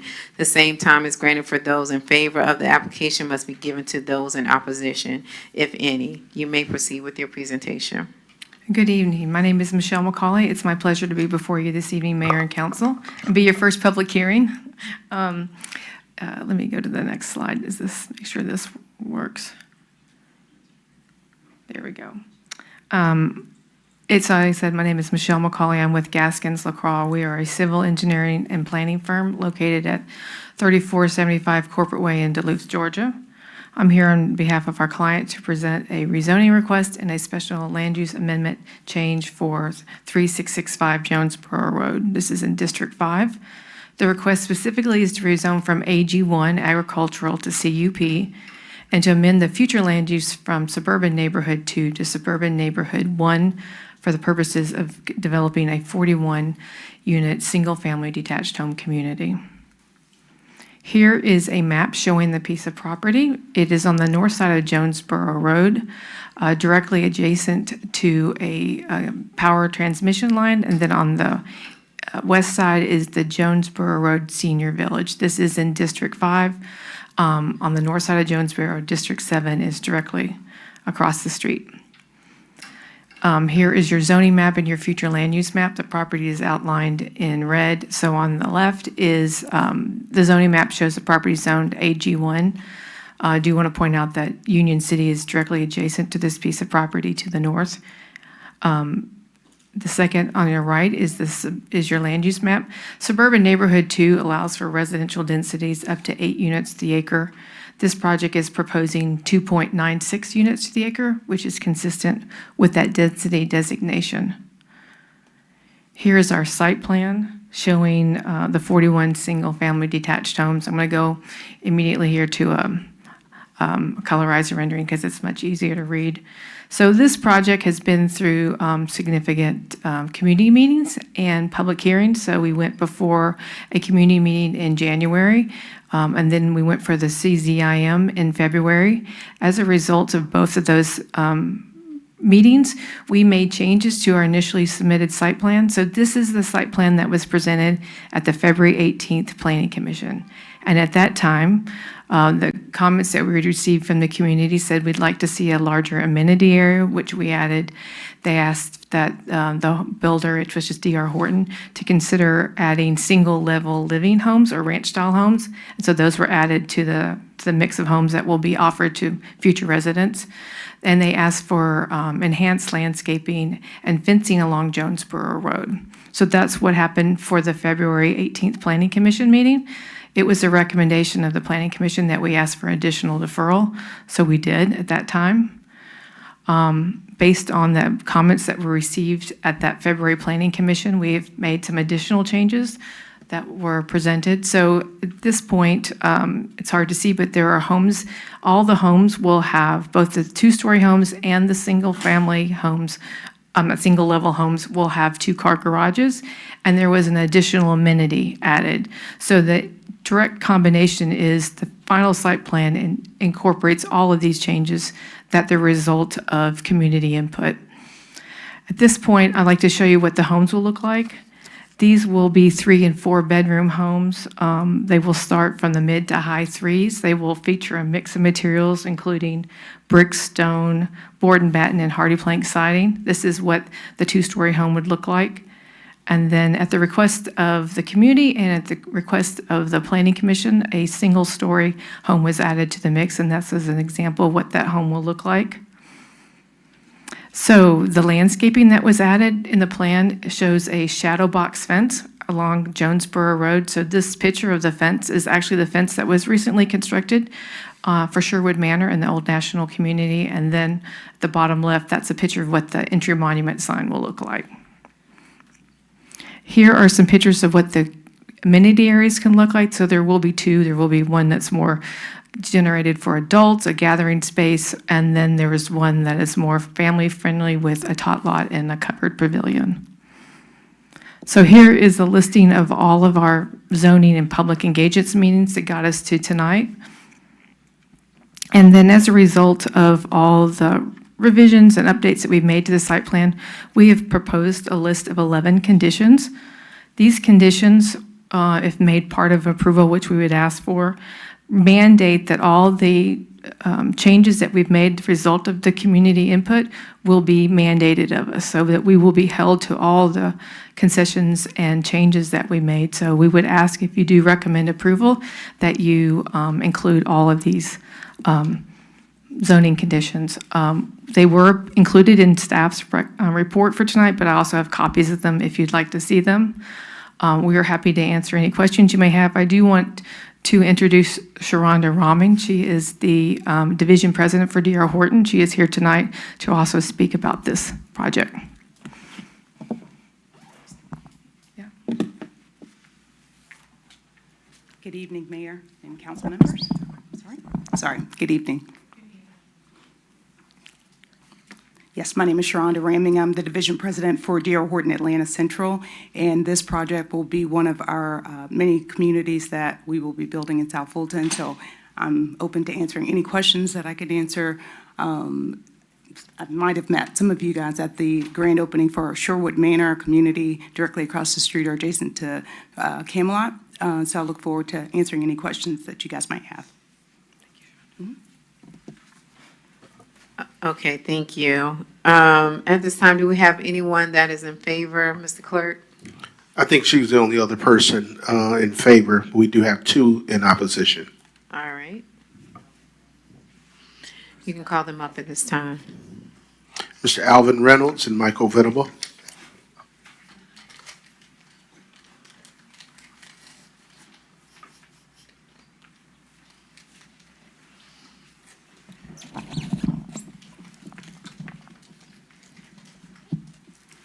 Good evening, Alvin Reynolds, 585 Kings Place, Riverdale, Georgia. I reside in District 7. Let me just say, by starting,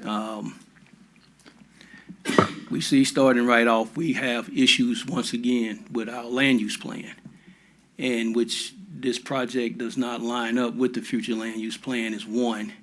And number 2, one of the things that I've really find issue with and find concerns throughout development is the setbacks.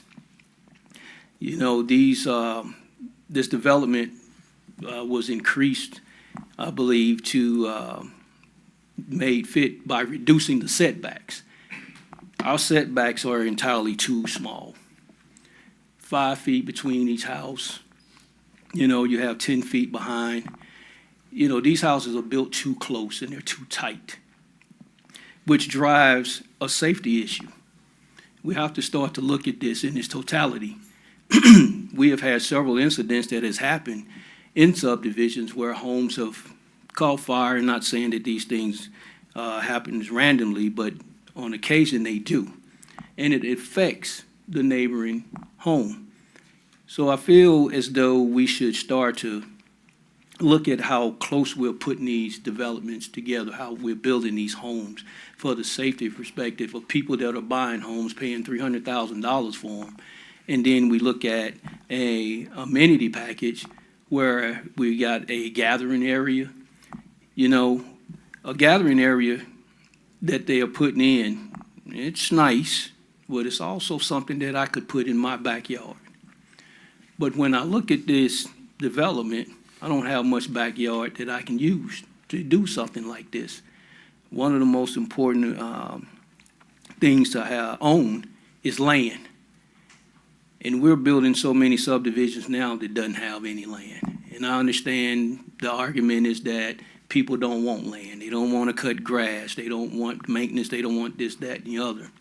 But at some point, people grow tired of being in a box and they want to stretch out a little bit. And so I would like to just say that this project doesn't line up with the land use plan. The setbacks are entirely too close. And they want to reduce them just so they can make these properties fit. We have got to stop trying to put a box in a circle. Let's build something that we can have, that we can be comfortable in, and that we can get the value of our money in which we're paying. This is definitely not the project that displays such for $300,000. The square footage of a room in that house, that's a question in the play. Very small. You can only get maybe, well, in the master bedroom, you can probably get a queen-size bed in there, not much more. Closet space is very limited. So again, my concern, my issues is the property setback and the issues that we don't line up with the future land use plan is something that we have to take in consideration very sternly and move forward and to say that, hey, we have to deny this project. Thank you.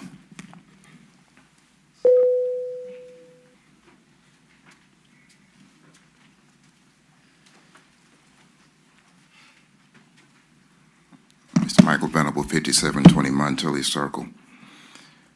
Just reflected what seems to be a good conversation for today with zoning. Let's talk about procedural. Legal staff gave a legal opinion and they denied this rezoning. You have a citizen opinion. People that you all appointed all over the city, they also denied this application. This is a spot zoning. There is no other subdivision 1 area on this map in that area. The only reason this is being done, along with the CUP, is because there's significant unbuildable land and they're trying to get something in here that they cannot build on. This south side of the city of South Fulton has been cheated on immensely. You look at these pictures, none of these homes, lots, or anything look anything close to any of the lots, subdivision 1s on the north side of this city, particularly in districts 1 and 2. You know, we brought up Camelot. We're recreating it again, and people just don't see it. You can come in and tear down a building and think everything's good again, and it is not. We'll never get a normalized community to where I can get professional people within this community to bring it up forward, because we're still trying to put starter homes on every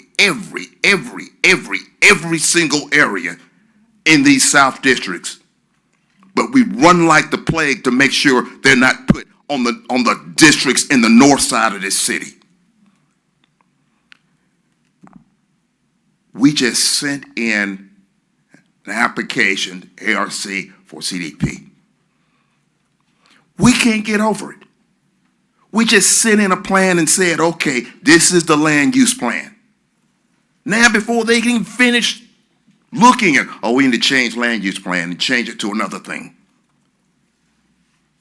You know, we talk about getting in order and procedure and all of this, and we're doing everything that's totally opposite to what we say we want to do. This community has struggled to make a change and bring something different, and we're not getting any support whatsoever.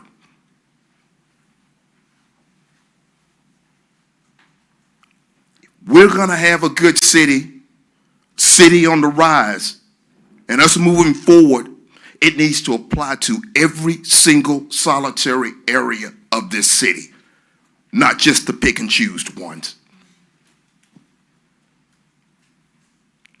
Staff and the community are recommending denial. There is nothing that we have seen whatsoever that's so significantly great that we need to not support these decisions. There's no essential amenity area. Like he said, it was just something you put on to sit around. No clubhouse. We look at the size of the homes, they're not there. 5 feet between each home. You can hear everything. You would never see that in other areas of this city. And we're tired of being the brunt of all the things that, okay, we got to take care of those and whatever, but it's always over here, always. Never talk about that when it comes to another area of the city. All we're doing is promulgating what we saw at Camelot. Started off exclusive of what it was, and now it ended up with something that we don't want it to be. I would urge you, because of all the facts, to deny this application. Does not fit. It's a safety issue. It's not like a long driveway to get to the homes. No, it's right on Highway 138. Getting in and out is going to be terrible. There are no traffic lights nowhere near these things. For safety, it doesn't fit economically, and it doesn't help improve this community's area. Thank you for your comments. You still have time for rebuttal. You have 4 minutes left. Mayor and Council, I would like to thank Mr. Venable and Mr. Reynolds. They have spoken at every hearing, and I appreciate their concern for the community. What we would like to say is our application, we feel, has gone through a community engagement process, and the community has issued their concerns, and we've addressed them. The land use change, when we first applied for this application, the zoning, the land use was suburban neighborhood 2. I believe that the recommendation for the new comprehensive plan is different. The comprehensive plan is a policy, and I appreciate all the work that's gone into it, but ultimately, the decisions are made for land use by the mayor and council based on the applications that are presented to them. We feel that this application meets the intent of the CUP and the residential community in which we're proposing it in. The setbacks are in line with other developments in the community. It is not a 5-foot setback between homes. It is would be 10 feet minimum. Reducing the setback allows homes to be shifted around, but it sets a minimum. Safety for setbacks is really garnered by the fire department and the International Fire Code, which says that if you go less than 5 feet, there's additional materials that have to be added to the house. The reason for the change, as I mentioned, was to provide for more flexibility and allow for single-level living homes. We would ask for your approval. We realize that staff has recommended denial for this application. I do think that's because of the change in the comprehensive plan. But ultimately, what we've done was something that we feel was consistent with the plan that was in place when our application was made. And as I've stated again, this is a policy document that's made based on decisions that by applications that are being presented. And so we would ask for your approval of this application. Thank you. Oh, Ms. Rami would like to make a decision. Just wanted to add one quick note, which is that many of the homes that we build serve service professionals, your teachers, firefighters, police officers. We try to provide entry-level or affordable housing for payments that many people can generally afford. I'd also like to add that in adding additional amenity space, it requires additional HOA dollars. So when we think about our planning for these neighborhoods, that's something that we take in mind into consideration as well. So I just wanted to add that. Thank you. All right, thank you. Any further comments? All right, at this time, I am closing public hearing and we'll take questions from the district council representative, which is District 5, Mayor Pro Tem Keosha.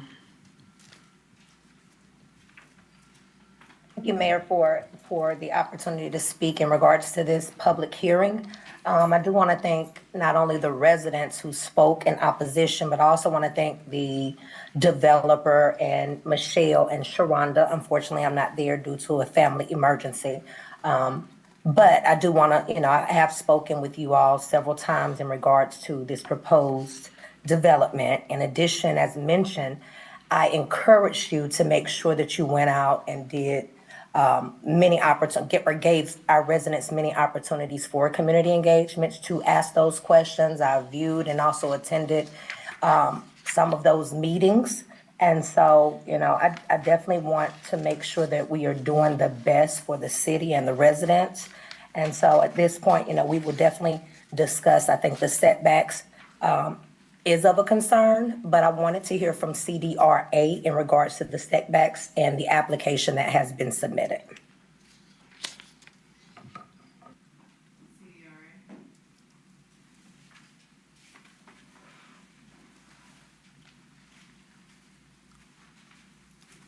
Is Thank Director you. McClendon available? I'm here. Reggie McClendon, Managing Director of CDRA. So in a CUP zoning district, the development controls are really approved with the site plan. And so they don't have static setbacks. In other words, there's not a number that they have to achieve with those setbacks. Those setbacks are set by the site plan, which is proposed by the developer. And so it seems like the 5-foot setbacks is what the discussion is here. And that's consistent with a lot of the developments in CUP zoning districts around the city. Thank you. And then for either Michelle or Sharonda, I have a question in regards to a deselling lane. I know that we had discussed that because it is on a highly trafficked area that is known for accidents and safety concerns. And as mentioned, there is no light that is in that area, but I know that we had discussed maybe a deselling lane. Yes, ma'am, Can you speak to Councilwoman. as far as the entry points for this specific? Currently, we are showing, I'm going to bring the site plan back up. We are showing a left turn lane and a deceleration lane in front of the project.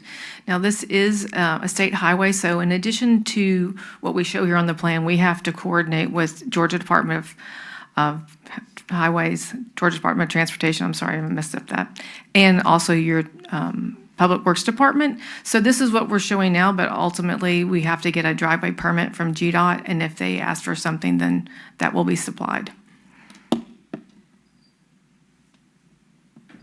And so has the application or the request been made? No, we have not made that. That would not be made until, if this rezoning gets approved, then we would start our construction plans, and that's when we would apply for that permit. Thank you. Thank you, Mayor. All right, thank you, Mayor Pro Tem Bell. Councilwoman Rao. Yes, this is a question for staff. Under the suburban 1 neighborhood category, what would be the maximum houses that would be allowed on this site? You said for suburban 1?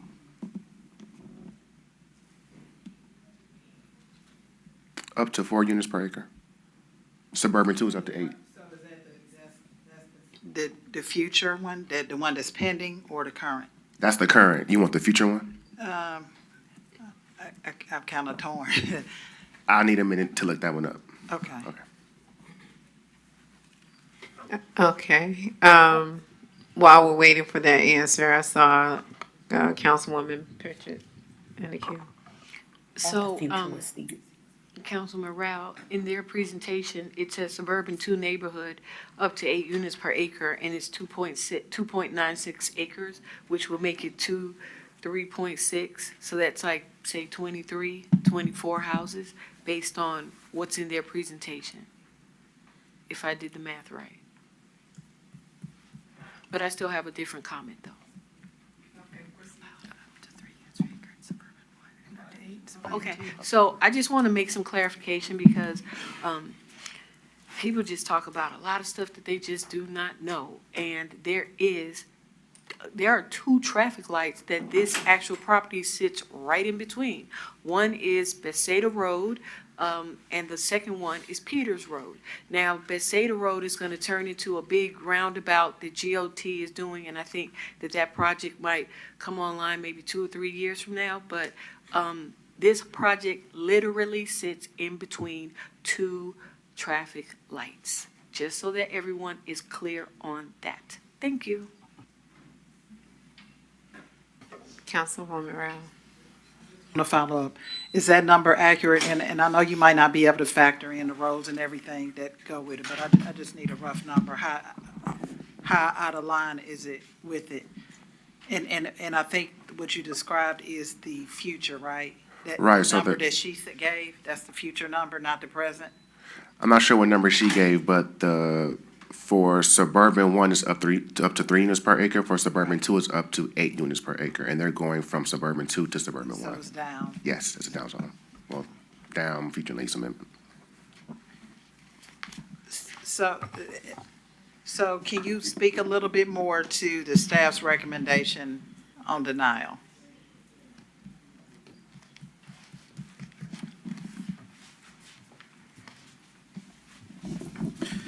Thank you. So the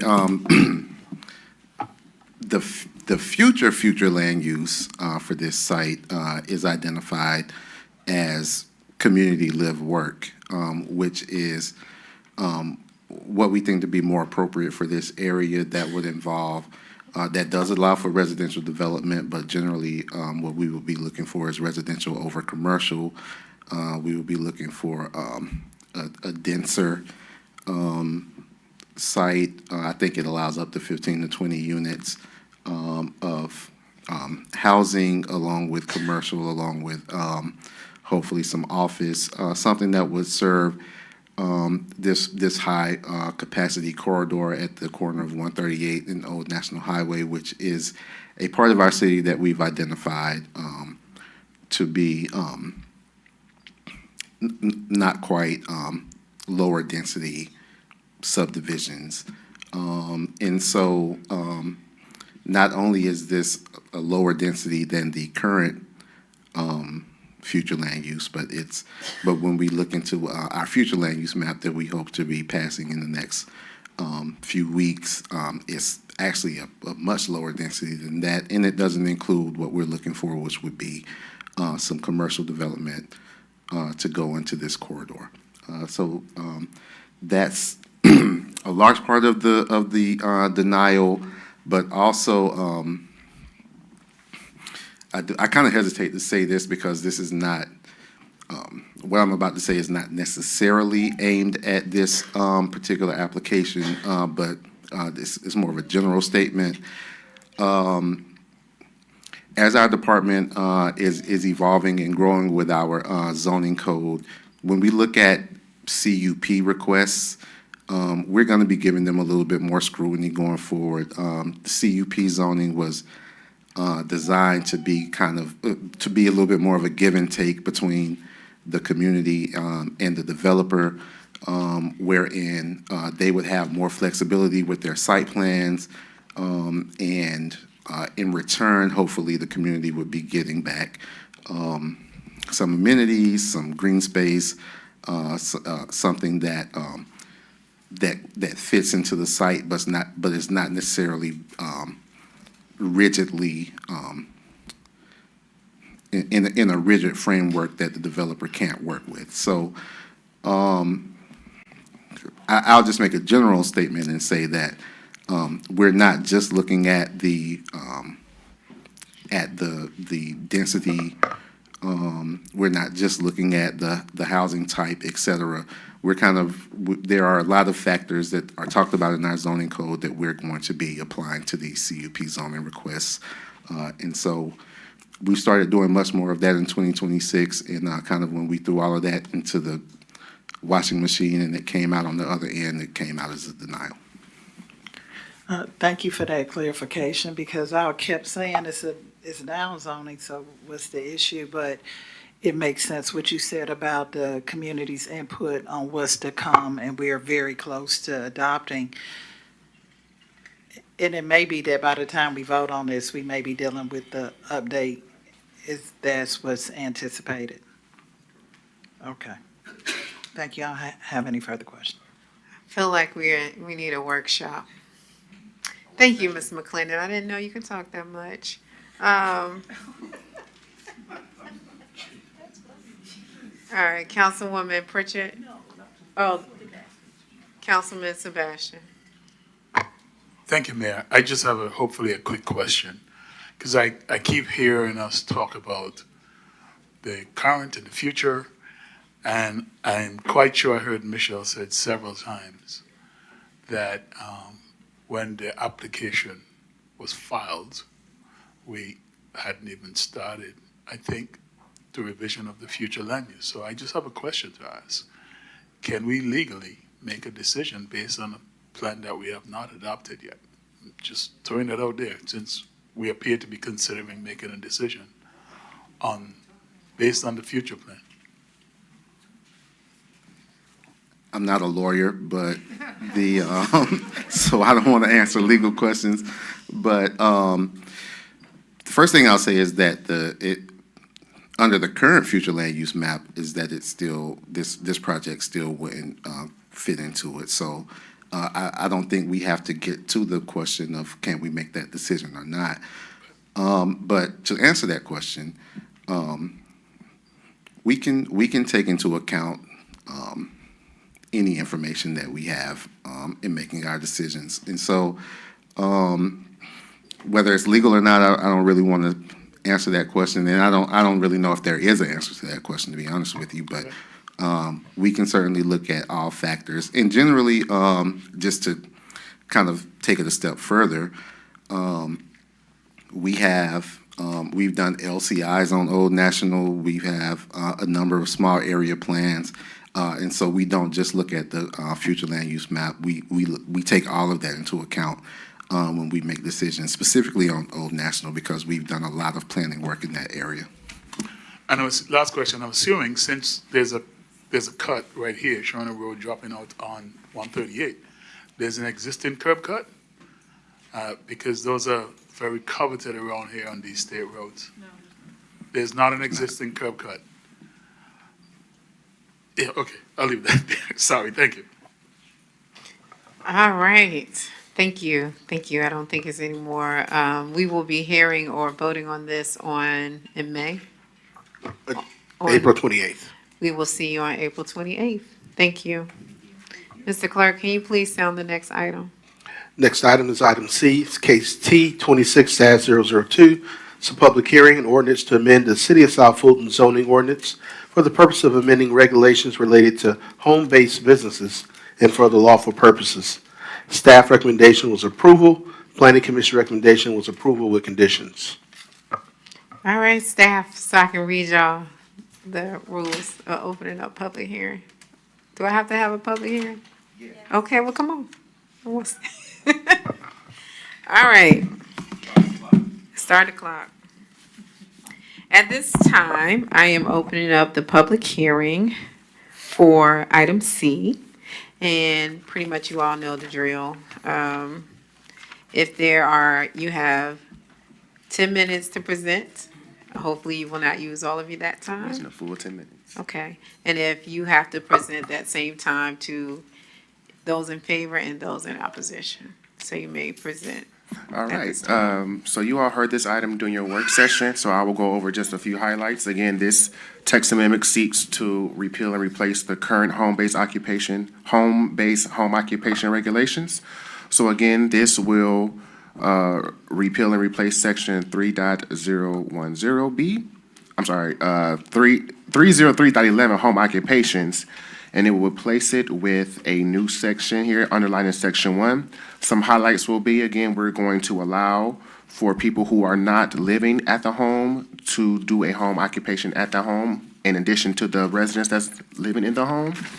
It will seek to clarify vehicles and parking, which covers section J, K, and L.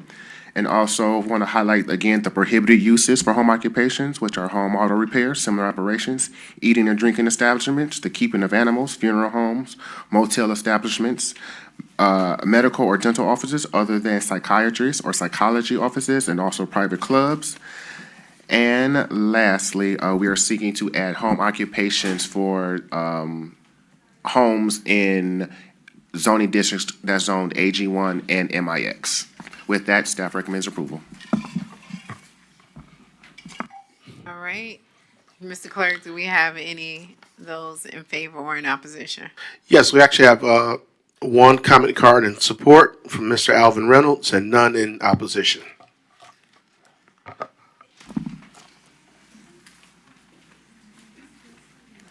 Thank you once again, Alvin Reynolds, 585 Kings Place, Riverdale, Georgia, 30296, District 7. I was glad to see that this text amendment came forward because in communities, we are desperately needing help, especially where you talk about vehicle parking, J, K, and L, and also the type of businesses that are required in homes. You know, we have been struggling in our communities with these types of things. And hopefully this text amendment, as it goes forth, will help alleviate some of those things that the communities are up against. The only other question I would have about this is how are we going to police it and make sure that these things are being followed? And that has been one of the issues as well. But definitely in favor of this text amendment. I think it gives the communities a great bit of ease to see that there is something in print that supports what the community is asking. Thank you. Thank you. Staff, did you want to answer that question or? So we essentially have three ways of policing this. The first stop will be our police department, also code enforcement. And then lastly, when people come through and apply for a home-based occupation business license, we have a plan review that's associated with that review as well. Awesome, thank you. All right, if we have no further comments, I will be closing public hearing at this time, and this item is on our 7 o'clock agenda for vote. Oh, it's not? Actually, it's not. Oh, okay. 28th. On the 28th of April, I am moving way too fast. So thank you all for your presentation. Mr. Clerk, can you please sound the next item? That brings us to proclamation presentations. We have one for this evening. It's a proclamation honoring Ms. Joan J. Robinson. This is sponsored by Mayor Pro Tem Bell, but in her absence, Councilmember Rao was going to read it on behalf of Mayor Pro Tem. Is Ms. Robinson here? Please come to the front. Thank you.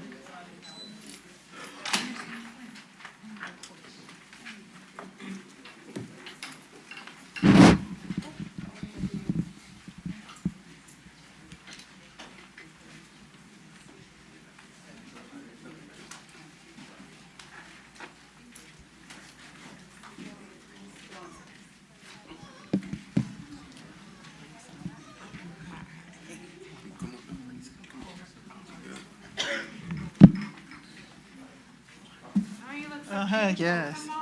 I was like, whatever she eating and drinking, I need it.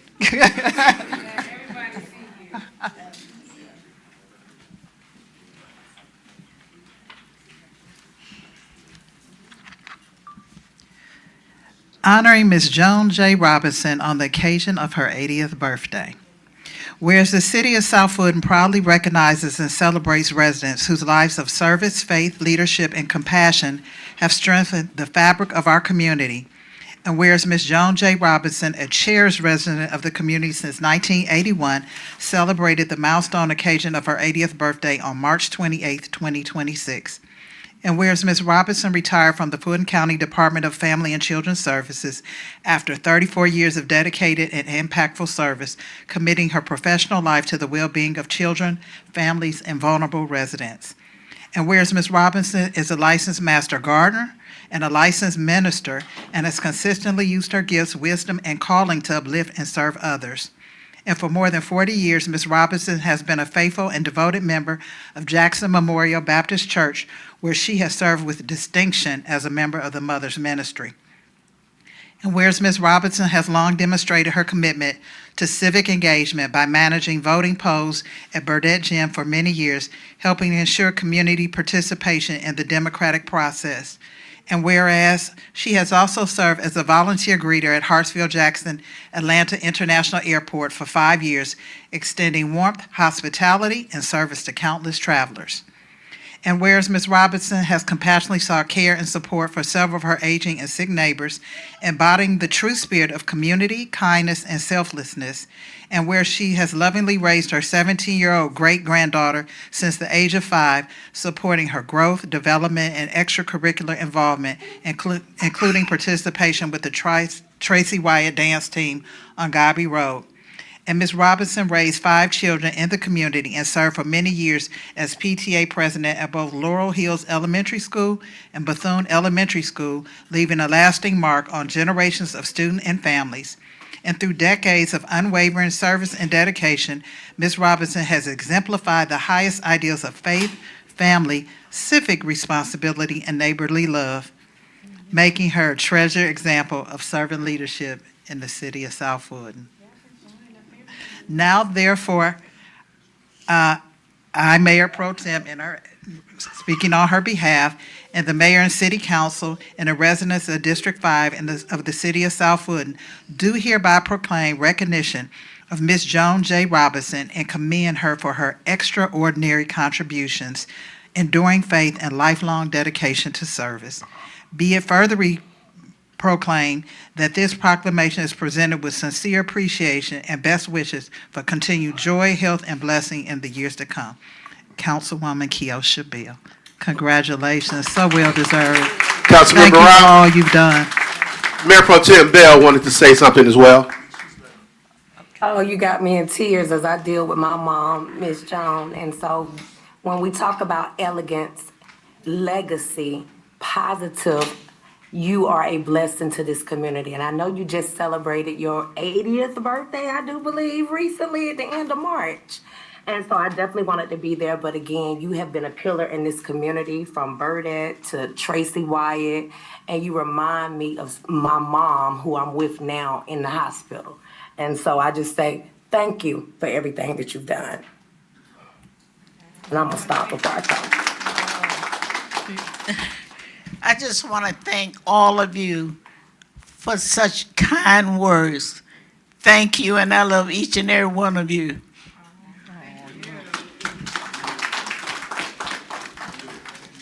You want your family to come up?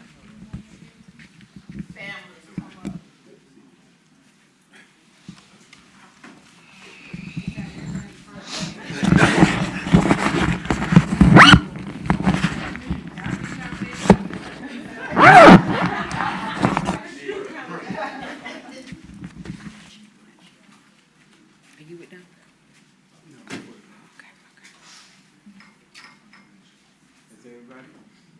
Looks beautiful. Everybody's gonna look right here. 1, 2, 3. Turn the baby this way. There we go. One more time. 1, 2, 3. Keep turning the way. 1, 2, 3. One more time. 1, 2, 3. Happy birthday and congratulations.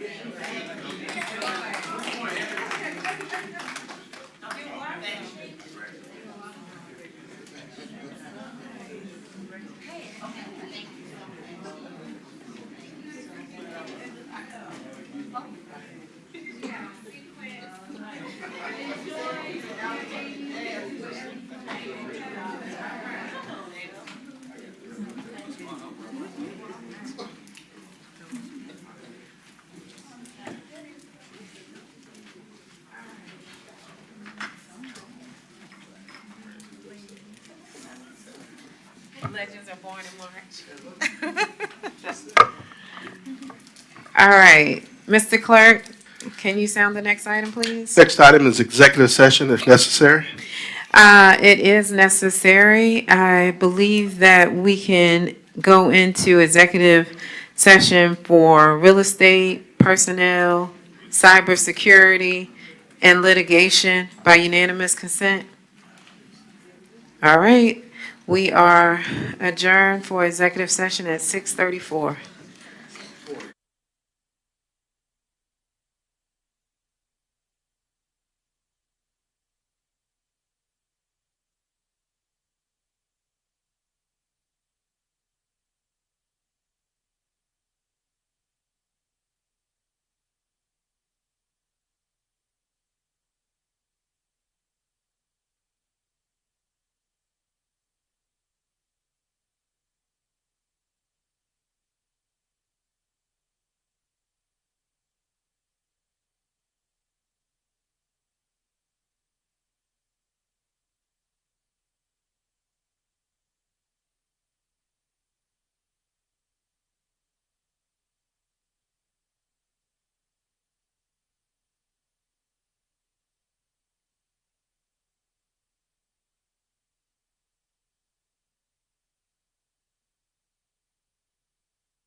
No, not yet.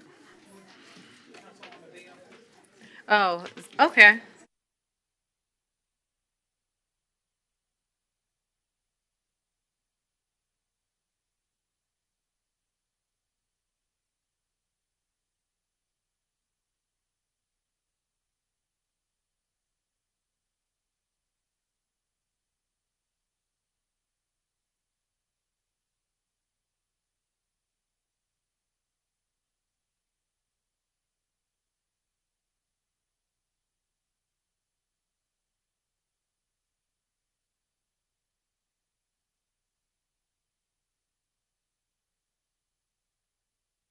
Thank you for your patience.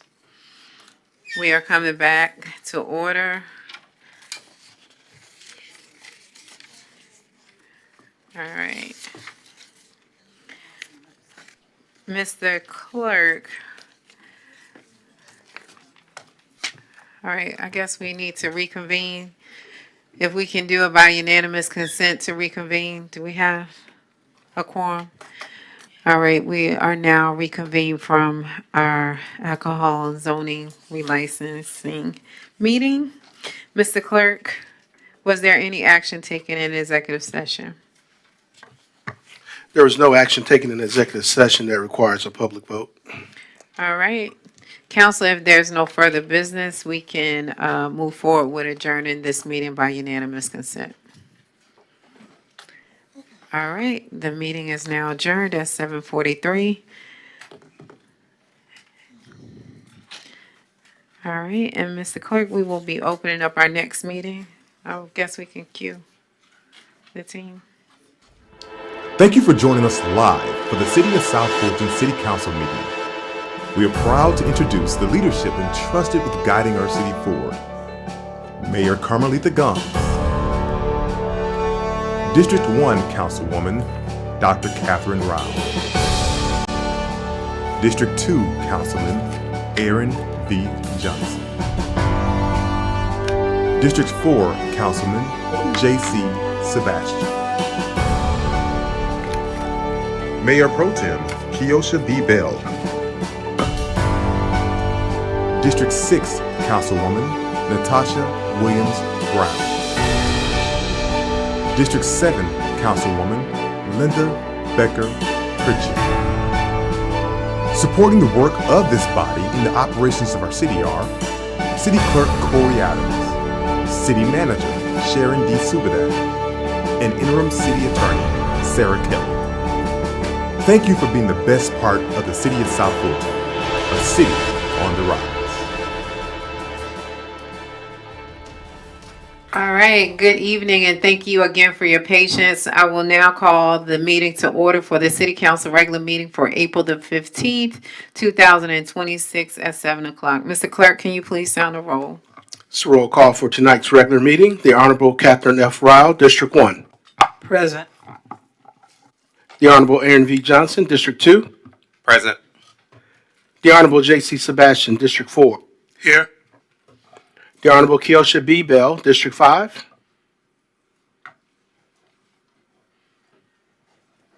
Present. The Honorable Natasha Williams Brown, District 6. Present. The Honorable Linda B. Pritchett, District 7. Here. And the Honorable Mayor Carmelita Gomes. Here. Mr. Clerk, can you please sound the next item? Next item is invocation by our city chaplain. Oh, there you go. Okay. Good evening, Mayor, City Councilman. Let us bow our heads as we go before the throne of grace in prayer. Almighty and gracious God, our Father, we come to you today asking for your guidance, wisdom, and support as we begin this council meeting.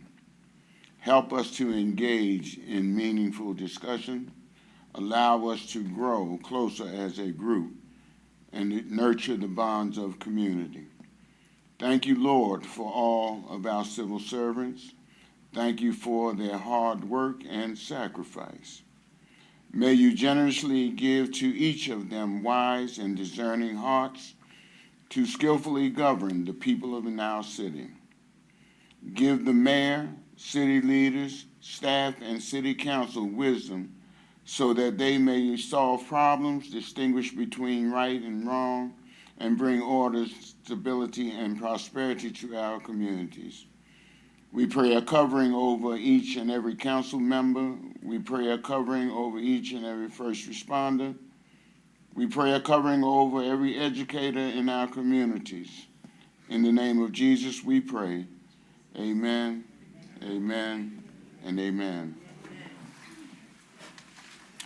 I pledge of allegiance in the United States of America and to the republic for which it stands, one nation, under God, indivisible, with liberty and justice for all. Amen.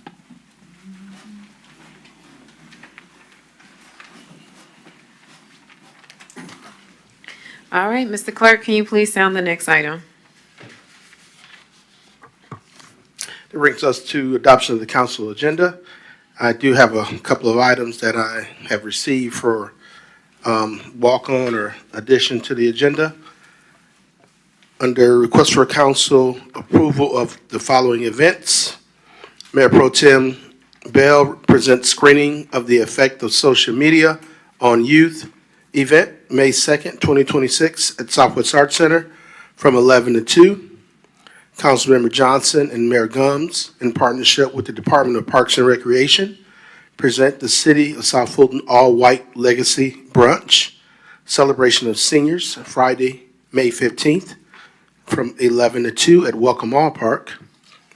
We also have the following donations that will be listed on the agenda from District 4, a donation of $2,500 from 9606 Capital. Also from District 4, a donation of $1,000 from WIS Breakfast and Brunch. And then also from District 4, Latham Home Sanitation, a donation of $2,500. And I believe these are all for the Women's History Month event. And those are the items that I received. Okay, please. I need to, on June 19th, the actual Juneteenth, I need to add a teen park after dark event at Creel Park. Nice. Okay. All right. If there is no objection to the agenda as amended, we can adopt that by unanimous consent. All right, Mr. Clerk, please sound the next item. Brings us to Roman numeral 6, approval of city council meeting minutes. Regular meeting minutes from March 24th, 2026. Work session minutes, March 24th, 2026. And alcohol zoning public hearing minutes, March 24th, 2026. All right. If there is no objection to the consent agenda, we can adopt that by unanimous consent. All right. Mr. Clerk, please sound the next item. Brings us to Roman numeral 7, consent agenda items. We have items A through K. All right. At this time, if there is no motion to amend, we can adopt this with unanimous consent as well. It looks good. Mr. Clerk, please sound the next item. That brings us to public comments. Speakers will be granted a total of 2 minutes each, and public comments will not exceed 30 minutes. Speakers will not be allowed to yield or donate their time to other speakers. Speakers must identify themselves and their addresses prior to speaking.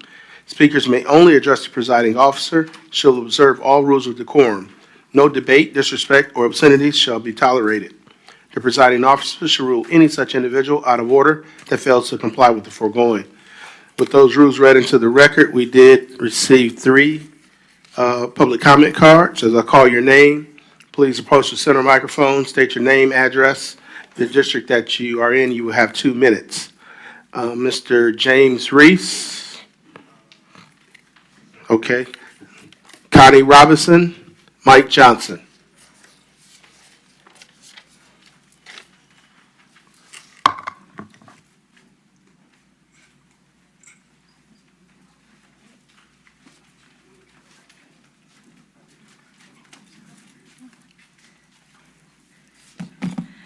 Good evening, everyone.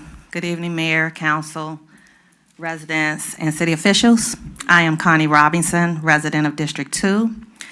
My address 2805 Palmview Court, and I'm speaking on behalf of HOA Collaboration.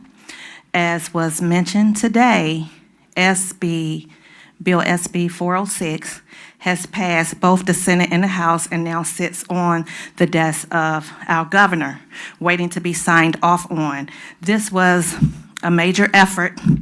As was mentioned, Senator Donzella James has been working on HOA reform for well over 5 years, and many of our residents that reside in HOA communities have been working with her to try to push HOA reform forward due to the many issues that are being dealt with within HOA communities. As a collaboration group, we have been trying to work together.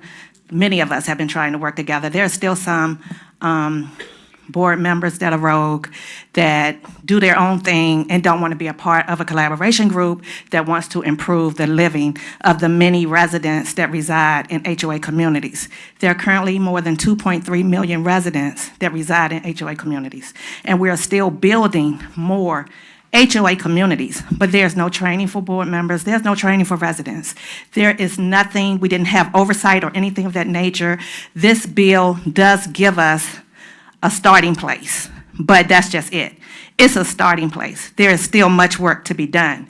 And so, as Councilwoman Pritchett mentioned, as well as Councilmember Sebastian, we need some type of advisory board within our city, because I really feel like this is an opportunity now that we have this new legislation. This is an opportunity for us to blaze a trail for other states to follow as it relates to getting organized and structured, so that once this new office is put in place, we will have something to present for them to move forward on, because they've outlined different things they want to do, but there's no plan for them to do it.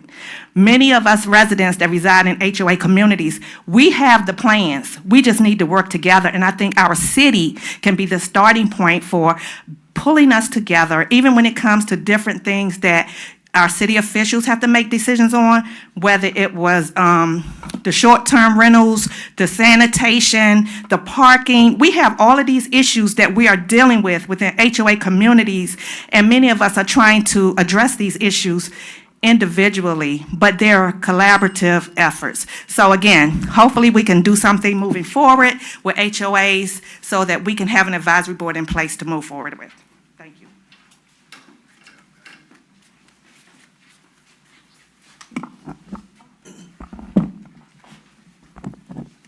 Mike Johnson, District 4, Cameron and Fabin Road.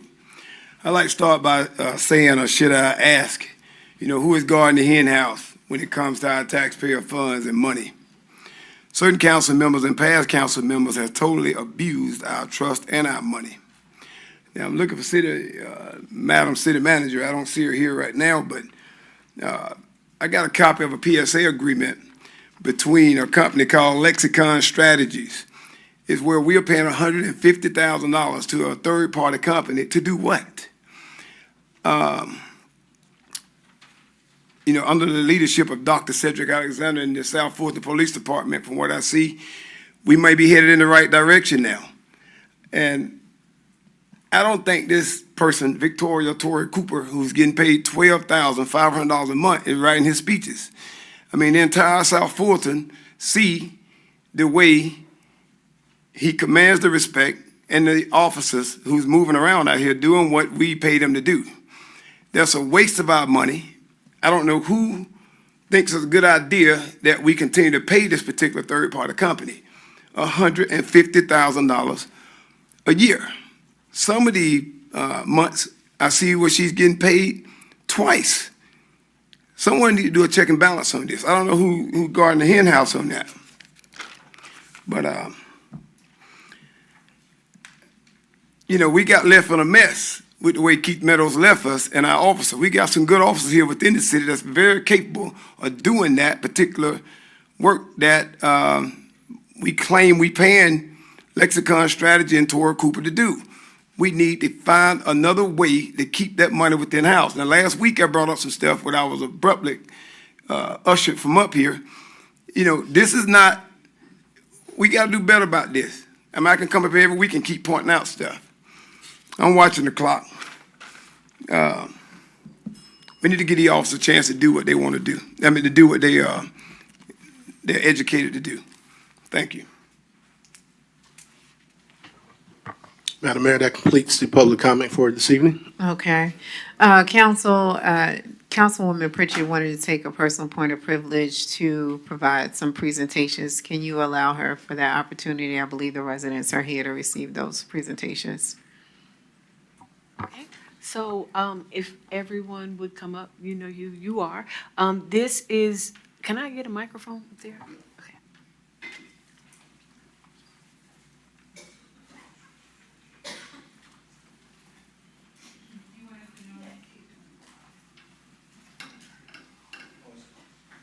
You gotta turn that one off. The plaques. Okay, hello. Okay. Come on.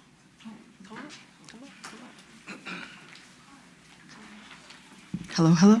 Okay, this works. Okay, so good evening, everyone. I'm Councilwoman Linda Pritchett, and today I want to recognize the residents that went with me to the Capitol over the last 3 years to advocate for this HOA reform. I think it is fitting to recognize them for their efforts. We all took turns. When I couldn't come, they filled in, but we were successful, and so I have a plaque to present each of them. Okay. So we'll start right here. Okay, yeah. Well, okay. So this first one is presented to Patricia Wise. Patricia didn't like me in the beginning. No, but listen, let me tell you what happened. Patricia did not like me. But what happened was I went to the Capitol and I testified at a hearing and I talked about her community and how I felt that they were being unfairly treated, that there was change that needed to happen. And I think when she recognized that I cared about her community and the things that she has been fighting for years, then we had common ground and we built on that common ground and now we adore each other. Right. Seriously. So This is the necklace I gave her at that. she gave me a necklace when my aunt became a 25-cent quarter, and so she had a custom-made necklace made for me. So in appreciation of your civic service and involvement in the advocacy for Senate Bill 406, the HOA bill passed, and we are grateful to you this April 2026, Councilwoman Pritchett. I adore her. Thank you. Okay. Thank you. And so Crystal liked me though. But Crystal, okay, so this is Crystal Price, and these are both my constituents. And in appreciation for her civic service and involvement in the advocacy of Senate Bill 406, the HOA bill passed. Thank you for not only coming to the Capitol, but also serving on our Planning Commission and serving District 7 extremely well. I appreciate you. Thank you. Thank you. Okay, so you want to do District? Sure. I got two. I know I got two. But she wore the right colors today. Okay. I'm gonna read hers and Correll's. It's the same. Says the same. All right. Presented to Connie Robinson and Correll Driscoll. In appreciation for your civic service and involvement in the advocacy for Senate Bill 406, the HOA bill passed. We are grateful to you too. From two. April 2026, Councilwoman Linda Pritchett and Councilman, I'm going to write on there, Councilman Aaron Johnson too. I'm going to get a Sharpie and put it on there. All right, congratulations. Thank you. Congratulations, sir. All right. And last but not least, another District 7 resident, Nicole Reeves. Now, not only did she get on board, She had so many issues with her HOA. She created a whole website, an advocacy group. She sent so many emails to Senator Brass that he knows her on site. So Nicole Reeves, an appreciation for your civic service and involvement in advocacy for Senate Bill 406. And she was on TV last Friday. She was on Fox 5 talking about this. But, honestly, it takes courage to stand up to your HOA when your neighbors are saying, why are you doing that? You know you're going to get another fine. You know this and this. It takes courage to stand up when things are going wrong. And these people here have stood up, and they did this for all of us. So now this is a starting point, and we have something to build on and work with our HOAs. So thank you so much for your courage and being my team on our ad hoc, study committee, task force, and hopefully we'll be able to create something that's even more meaningful. So thank you deeply. I appreciate it. We appreciate you. We surely do. And that's it, moving right along. All right.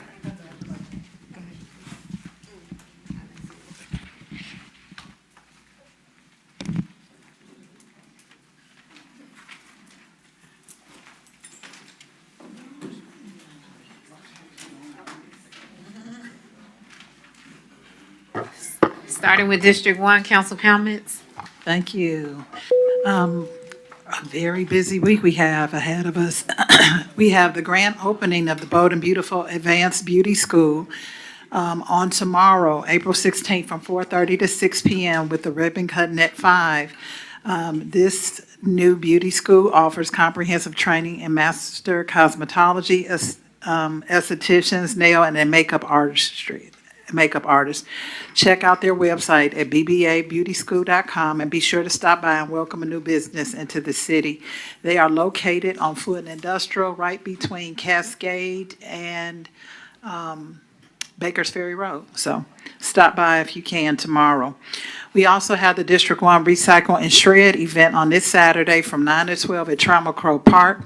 We've added e-cycling. That's the first time we've done that in the city. So if you had those old electronics, old computers, those big bag TVs, all of that you can bring and get rid of.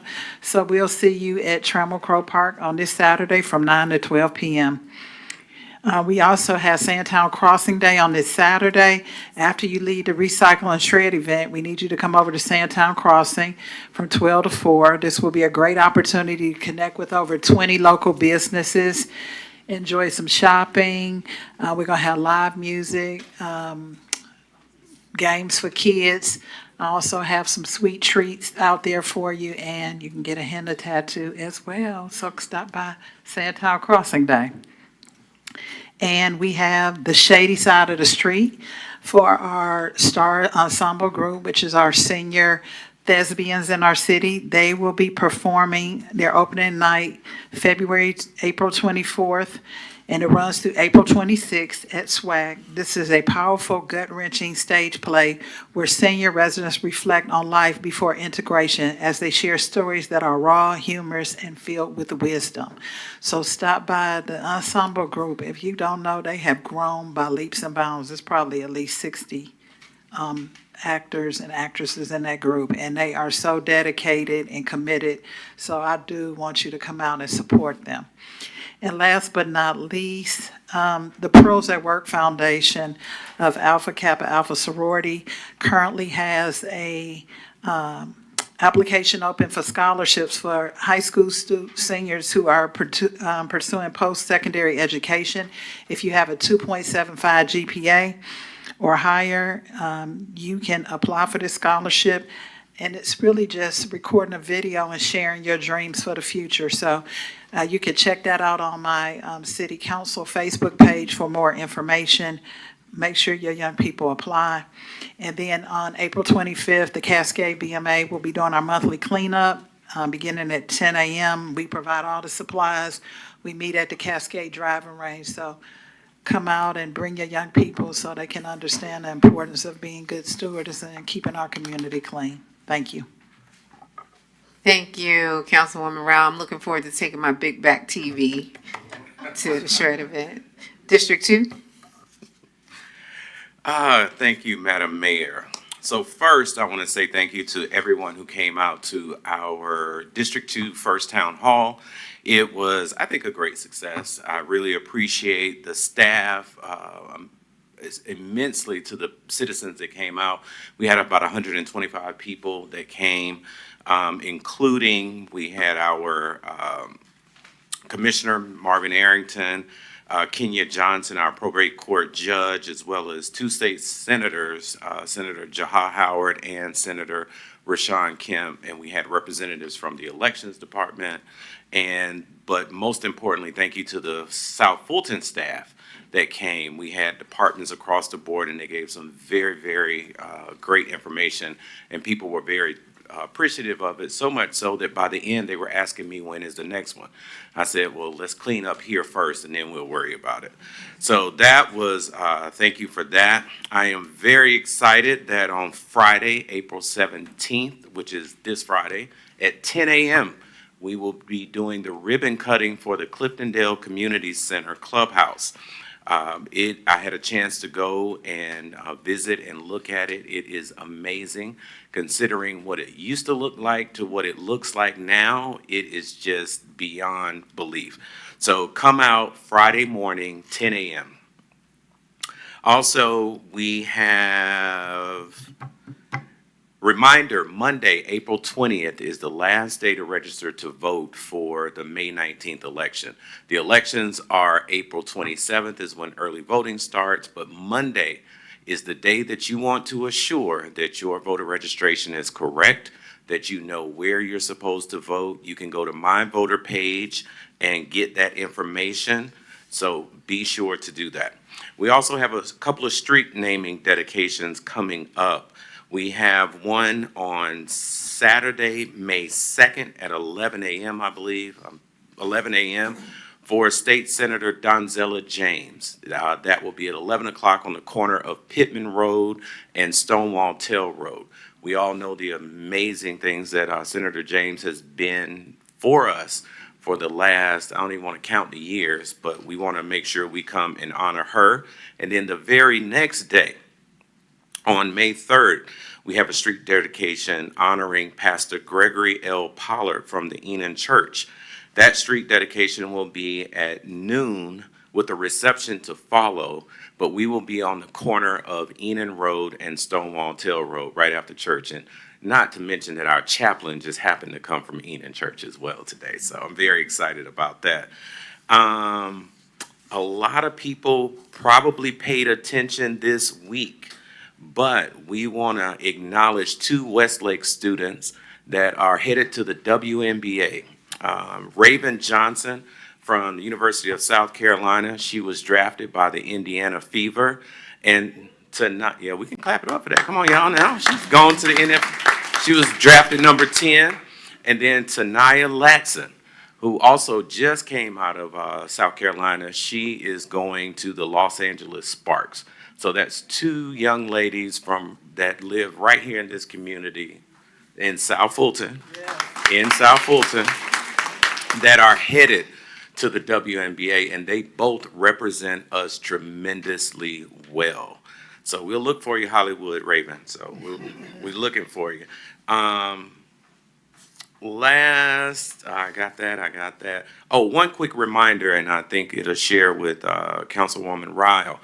I got a lot of questions about Camelton Road and the work that's being done on Camelton Road. We do know there's repaving on Camelton Road between Camp Creek Parkway and Fulton Industrial, Cascade Palmetto Road. That work they're going to be working on it late at night. The work is, a lot of people think that they're done, but it's not. They're still working on it. They're expected to be completed in June. Keep your fingers crossed for that, but I doubt it, but we'll see. Hopefully, they'll be completed in June, but it's a lot of work going on. So for everyone that's wondering about the work that you see, it is not complete. So we look forward to that being completed. And Madam Mayor, one last thing, happy Administrative Professionals Day. which is next week. We have to always make sure we honor the people that help us get through our day. So happy Administrative Professionals Day, which is next week, Wednesday, April 22nd. That's it for me. Thank you, Councilman Johnson. Wonderful, wonderful. All right, District 4, Councilman Sebastian. Hi, good evening, everyone. First of all, I want us to just recognize that Miss Tiana Robinson, who was killed in Atlanta on 404 Day, she actually has a connection to our city. Her aunt and uncle are restaurant owners right over here in District 4. So our hearts and our prayers continue to go out for that family.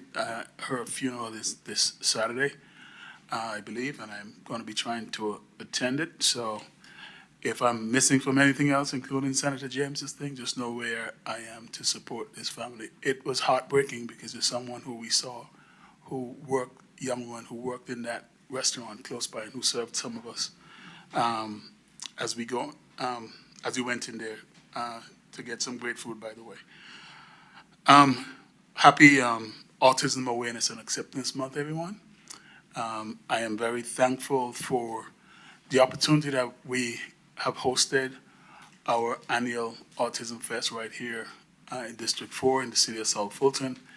And people come from all over Georgia to attend this annual, call it a festival, but really we just create a big safe space where families can be, for those of us who are family members who are on the spectrum, that we create this big safe space for them. And we have, this year we had a particularly tremendous suite of vendors because every year I go around and I talk to each and every vendor because that's one of the reasons why we do this, to provide those resources and to let them know that we need some of these services closer to us here in the city of South Fulton. Thank you to the tremendous Tanya Newberry, head of Autism Branches Foundation, who started this, brought this idea to us and started this with us 5 years ago. This year she worked very hard and supported in getting a grant and securing a grant. So it basically costs us as a city very, very little. And it's always good when we can partner with foundations to bring these services and these activities to our city. So once again, congratulations to everyone, the people from Parks, Police, Fire, who supported this event, and the administration for making it yet another successful year. And talking about number 5, we just did last Saturday our 5th fire safety event, where we bring both the youths and adults, children, and we teach them fire safety. I will forever be encouraged that on the very first year we had this, that summer a young 13-year-old actually saved his family and their property from burning to the ground because he said he learned what to do at fire and ice. And as it turns out, he was the son of one of our police officers. So talking about things paying off right away. So again, thank you, staff, for everyone who poured into that, and especially for the fire department. And if you have not seen that trailer that we have, that demonstration trailer, that mock-up, you need to find it wherever they are and go through this, because even as an adult, you learn a lot as to what to do in the event of a fire. None of us are expecting one, but the reality is it happens. And going a little way back, thank you for all the sisters that came out for the Women's Rest event that we held right at the very end of March. I hope it was worth it. I know that some of us as men, we wanted to do this because we wanted to culminate Women's History Month in style. And so some of us were there as men just to help and support. Thank you, Mr. Clerk, for coming out and standing. We were just standing around saying, whatever we're here to do, we can do. So again, thank you, Mayor, for the partnership in this effort. And I'm hearing rumors there's going to be an annual event. But one sister has already told me, Councilmember, we saw the vision. I would love to take that from you and carry it on. So, Madam Mayor, I'll probably leave that to you and her, and I'll be there to support this, as you all want me to support. But looking ahead for us, coming up in May, we're going to have a town hall and also our town hall with our state representatives and state senator Lydia Glaze, Robert Dawson, and Senator Kemp, who all represent and touch District 4. We're going to bring to the citizens a download of the past session and maybe look at things that they want to do in the times coming up. And last but not least, April is also Earth Month. That's coming up, I believe, on the 22nd of this month. So be kind to Mother Earth, because it's one thing, we only have one planet. And if we don't take care of her, she will eventually push back, as sometimes that she's doing now with some of these extreme weather and storms and so on. So do your part. Sometimes I hear people say, in the city of South Fulton, we don't recycle. And I said, yes, we do, because we do it for free at Merck Miles. So while we may not do it at your curb, do things like recycling and taking it to Merck Miles. And finally, our community market in District 4 starts on the 23rd of April. And we go on to every fourth Thursday until September. So I'm looking forward to seeing all the vendors who normally come out and others this year to provide great products. And there's some tremendous people across our city and across our region that are doing some good work. And if you have time, come out there to District 4 at City Grove Road and South Fulton Parkway. We start at about 4 o'clock every time. And so, to get all these great things, join my newsletter. You can join it by emailing jcsebastian@cityofsouthfultonga.gov. Thank you. District 4 got a lot of stuff going on. District 5, Mayor Pro Tem Bell. Thank you, Mayor, and thank you to the residents that are in person. Unfortunately, I'm not there tonight. I had an emergency. My mom was hospitalized on yesterday, so I just asked for everybody's prayers and concerns. She's doing better, but we always need prayers. So I definitely want to start off with some thank yous. Thank you for all who attended the Easter event, the Easter egg extravaganza. This was our 3rd annual event. And though there were chances of rain, we pushed everything up, but nevertheless, there was no rain. So it turned out to be a beautiful day. We provided over 40 different community partners and resources out there for not only our youth and young adults, our police department. I want to give them their kudos for continuing to co-sponsor this event for its 3rd annual event for the Easter egg extravaganza and community resources fair. I also want to give kudos to the mayor and Councilwoman Rao that came out and got their hennas and whatever type of foods, and just came out to fellowship with our community partners. I also want to thank the Atlanta Suburban Alumni Chapter of Delta Sigma Theta Sorority Incorporated. We had a wonderful First Friday Fitness Fun yoga event. We had over 62 women that came out and got fit and fabulous at Burdett Park the day before the Easter event. So I appreciate the women coming out, getting fit and fabulous, or at least maintaining what we have. Just a couple of announcements. This weekend on Saturday, April the 18th, is the upcoming Home Buyer Seminar. It is sponsored by Cadence Bank and Huntington Bank. It will be Saturday at Burdett Park from 9 a.m. to 5 p.m. I encourage anyone that has ever had an interest of being or becoming a homeowner or purchasing a new home to definitely come out. It is a free seminar. It is an all-day seminar, and lunch will be provided. And each participant that actually stays will receive a down payment assistance voucher. So I definitely welcome you. It's a free event. If you have not registered, feel free to just come on out, be on time, bring your tablet, and be ready to learn about the full home buying process. As many of you know, we are in April. April is recognized as Second Chance Awareness Month, not only to address recidivism and legal barriers that many men and women in our community face. It's also a great way to talk about the expansion of our Workforce Academy. So many of you know we started our first inaugural Raising South Fulton's Roofs roofing program last year. We had the first graduation at the beginning of this year, and so we have geared up for our second class. Yesterday, on Tuesday, the 14th, was our first orientation. You still have time if you're interested in joining the 8-week roofing program. It is on Tuesday at 6 p.m. So I do encourage each individual, women, men, all around our city, if you're interested in advancing, reskilling, or upskilling, the roofing program would be a great opportunity, a free opportunity to learn a trade. We're also anticipating our new 3D printing construction program. Our start date will be May the 14th. And so if you are interested in that, I definitely encourage you to reach out to our office or directly to Burnett Park, and be sure that you register for the May 14th 3D printing construction class. Again, another free opportunity for not only our youth and young adults, but our seasoned adults and anyone that is interested in a trade opportunity. Just a reminder, we have started our every Tuesday mornings, our senior line dancing by our Electric Sliders in Motion Soul Line Dancers. So they are there scooting and booting all around the gym. So each and every Tuesday, we do encourage our seniors to come out.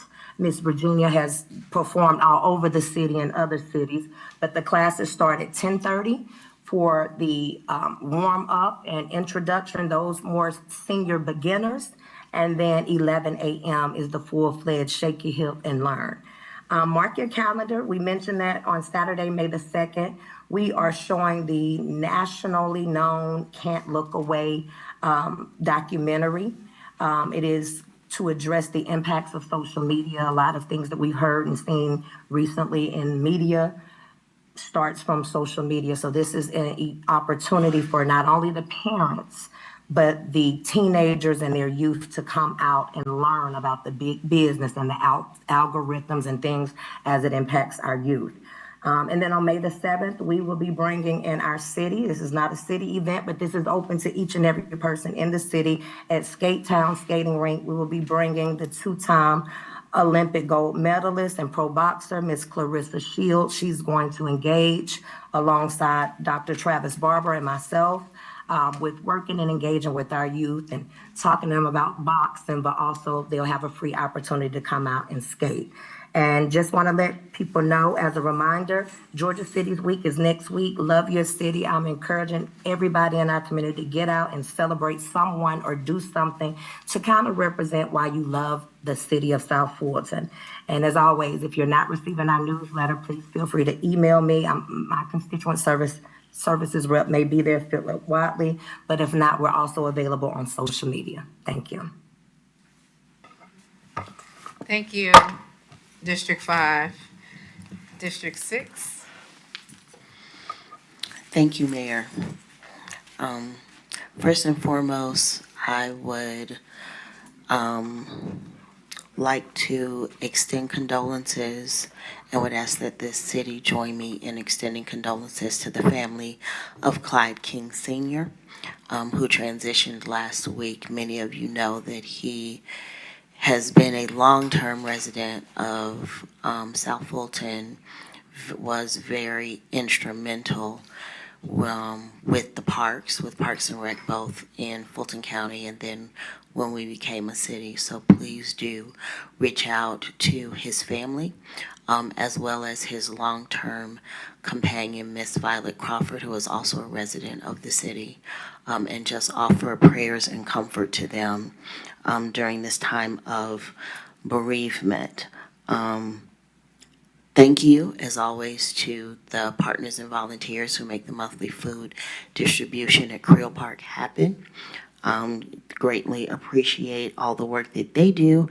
And the next one will be on April 25th in Creel Park as well. I would like to extend congratulations to Christian Missionary Baptist Church.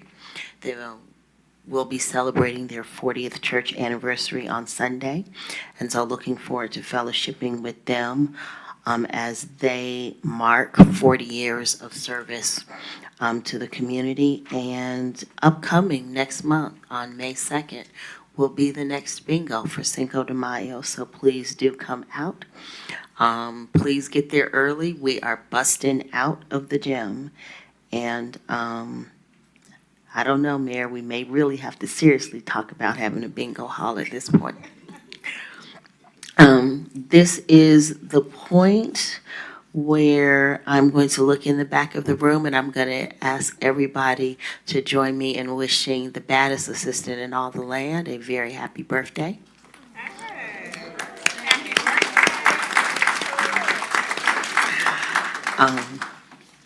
There may or may not be adult libations at some point this weekend. Um, um, but yes, we do. I'm sure that he had a wonderful birthday, and we're going to continue the celebration over the weekend because I do owe him a libation. Having said that, did I get it all? I have everything correct. Okay, these have been your what? Church announcements for the week, and we are going to all do what? Govern ourselves accordingly. So you're not gonna sing him happy birthday? If I wasn't exhausted and I want to go home. Okay, all right. District 7. Thank you, Madam Mayor. I would like to take a point of personal privilege in acknowledging that today is the 8th year anniversary of my mother's death. And my mother was a Cuban immigrant that came here. She left her country, following behind her older sister, for a better life. And when I was a kid, my mother loved politics, and I didn't understand what she was talking about or what she liked about it. And so when my mother died, she had Alzheimer's. And through my political career, she never really knew that I was running for office, doing something that she loved so much. So I hope that my mother is pleased with me on this day. And on a better note, my aunt, the late great Celia Cruz, has just been inducted on Monday night to the Rock and Roll Hall of Fame. Thank you. And she is the first Afro-Latina to receive this recognition in her category. So as I tell people, she died like 23 years ago, and somehow she's still getting proclamations, recognitions, and all kind of cool stuff. So I just hope that the legacy that she left behind, it's because the people keep her alive, because they love what she represented and what she gave us. And on a somber note, tomorrow is the 1-year anniversary of our first fallen officer, Elio Edmando Garcia Edecero. And we will be having a candlelight vigil in his honor at the Southwest Arts Center at 6:30 p.m. Everyone is welcome. We would love for you to just be there with our incredible police department family as we just heal and just, show our love and honor for the greatest sacrifice that anyone in law enforcement or in service can make, giving their life in their service. And he also is going to be recognized in Washington, D.C. at National Police Week. I don't know, y'all can't see this. So his name is going to be etched on the National Wall with all the fallen officers. I will be going to Washington, D.C. for that. Our honor guard will be going, some officers. It's something that's really very bittersweet, somber, but it is like the highest recognition that anyone can receive. Even the president shows up at these events and shows gratitude. So I'm just glad that we're honoring him, and we appreciate what a wonderful person that he was. Okay, now on a good note, the last thing, I do have an event coming up on April 25th. It's called Plant, Play, and Prosper. And so it's a garden, we're giving away garden supplies, giveaways, fun activities for kids. And basically our District 7 resident farmer and CEO of Pangea Garden Collective is going to teach people how to grow food at this event. And we're giving away free stuff, lunch, fun, Join us at Creel Park, April 25th from 1 to 5 p.m. And that is all I have. Thank you. Awesome. And there's no resident that could say that there's not things happening throughout the city of South Fulton. There is plenty to do. Just kind of giving you all a quick update because we are running a little bit behind schedule. We did an economic development tour where the mayor and council, we had over 100 developers come and take a look at the city. We actually showcased our beautiful city, and we had a wonderful time highlighting all of the available raw land and opportunities within our city. So thank you all to the economic development staff, as well as our planning staff and to council that actually participate, and to the residents, because there was some residents that attended as well.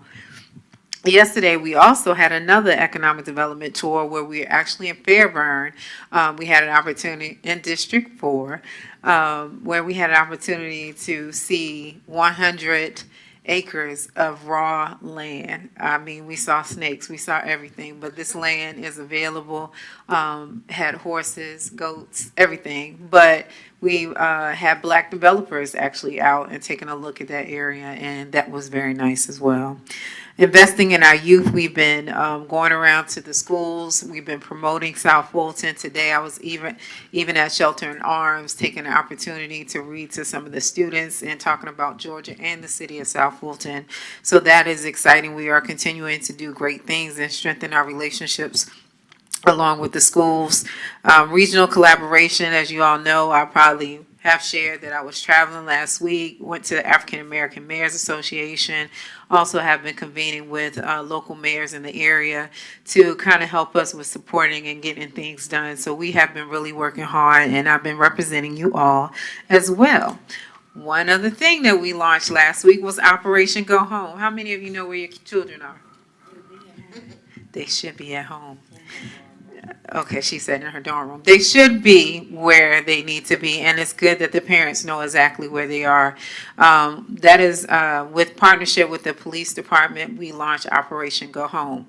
We want your children to make it home safely.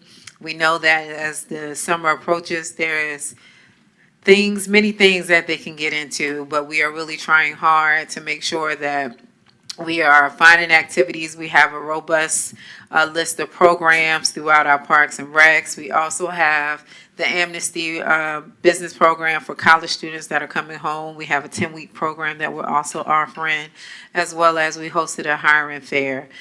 We should have more employers, but again, those students had an opportunity to come out with their resumes. They had their suits on, they were dressed very nicely, and they had to do interviewing for those roles. So hopefully they will be able to land jobs. But again, our city is doing what we need to do to make sure that our youth stay out of trouble. And lastly, we have a community health fair that's coming up this Saturday. That is at Welcome All Park. That is in conjunction with Emory Healthcare, as well as Kappa's. But they will be at Welcome All this Saturday at 10 a.m. So if you want some free screenings, if you want to come out and get some live entertainment as well and just have a good time focusing on your health, I encourage you to do that. But again, please stay tuned because the city is doing a lot, and we're really excited about the direction that the city is going in. And with that being said, that concludes my comments. Mr. Clerk, can you please sound the next item?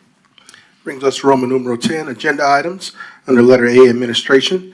Request council approval of a resolution to amend fiscal year 2026 operating and capital budget of the city of South Fulton, Georgia, by reallocating appropriations between various departments and funds to align budgeted amounts with actual revenues and expenditures. Ensure compliance with the city's budgetary control policy and prohibit expenditures from exceeding available funding. All right, as council, we've had some conversations about this. If there's no objections to items A 1 through 2 and items B 1 through 2, 1 through 5, we can adopt that through a unanimous consent per our discussion. Is there any? All right. Looks like we have adopted that through unanimous consent. Mr. Clerk, please sound the next item. That brings us to first read items. I will read these into the record for the record. The first is first read C1, and this language has been amended. An ordinance to establish eligibility requirements for members of city boards and commissions and employees, amending Resolution 2022-030 to require vacation of the office upon qualification as a candidate for elected office and for lawful purposes. This is sponsored by Councilman Sebastian and Councilwoman Williams Brown. It's first read. Next, an ordinance to authorize and regulate cigar lounges in the city of South Fulton, Georgia, to establish a limit of 5 cigar lounge licenses, to provide for special use permits, to establish operational, health, and safety requirements. This is sponsored by Council Members Rao, Bell, Williams, Brown, and Johnson. First read, an ordinance to create Chapter 10 wine and tasting rooms of Title 16 alcoholic beverages of the Code of Ordinances, City of South Fulton, Georgia, to modify provisions affecting the operation of wine and tasting rooms, sponsored by Councilmember Rao. Number 4, first read, an ordinance to repeal Resolution 2023-060 and Ordinance 2018-032 and replace with an ordinance to regulate the use of City of South Fulton purchasing and credit cards, enhance operational efficiency. Number 5, first read, zoning ordinance for KZ 26-005, CDP 26-002, an application by Dolores A. and Robert A. West, care of Danny Blumenthal with Gaskins and LaCroix, requesting rezoning from AG1 in the Old National Overlay District to CUP with a future land use amendment from Suburban 2 neighborhood to Suburban 1 neighborhood to develop a single-family residential community with 41 detached homes on 13.83 acres at 3665 and 0 Jonesboro Road, located in City Council District 5. Those are the first reads. All right, thank you, Mr. Clerk. Can you please sound the next item? Next item, that brings us to the add-on agenda. And for the add-on agenda, we did have, of course, approval of the following events. Mayor Pro Tem Bell presents screening on the effect of social media on youth event, May 2nd, 2026 at Southwest Arts Center. Councilmember Johnson and Mayor Gumbs, in partnership with the Department of Parks and Recreation, present City of South Fulton All-White Legacy Brunch, celebration of seniors on May 15th from 11 to 2 at Welcome On Park. Councilwoman Natasha Williams Brown presents Teen Park After Dark on June 12th, 2026 at Creel Park. And then the approval of the following donations. Donation of $2,500 by 9606 Capital for the Women's History Month event. A donation of $1,000 by Wisp Breakfast and Brunch for the Women's History Month event. And donation of $2,500 by Latham Home Sanitation for the Women's History Month event. All right, if there's no objections to the walk-on items as sounded, no objections. All right, we will adopt that by unanimous consent. Mr. Clerk, please sound the next item. Executive session if necessary. We are going to forego executive session. Mr. Clerk, please sound the next item. That completes all of the listed items on tonight's agenda. All right, if there is no objection, I will adjourn this meeting through unanimous consent. All right, thank you and have a good evening. Adjourn at 8:39 p.m. Thank you.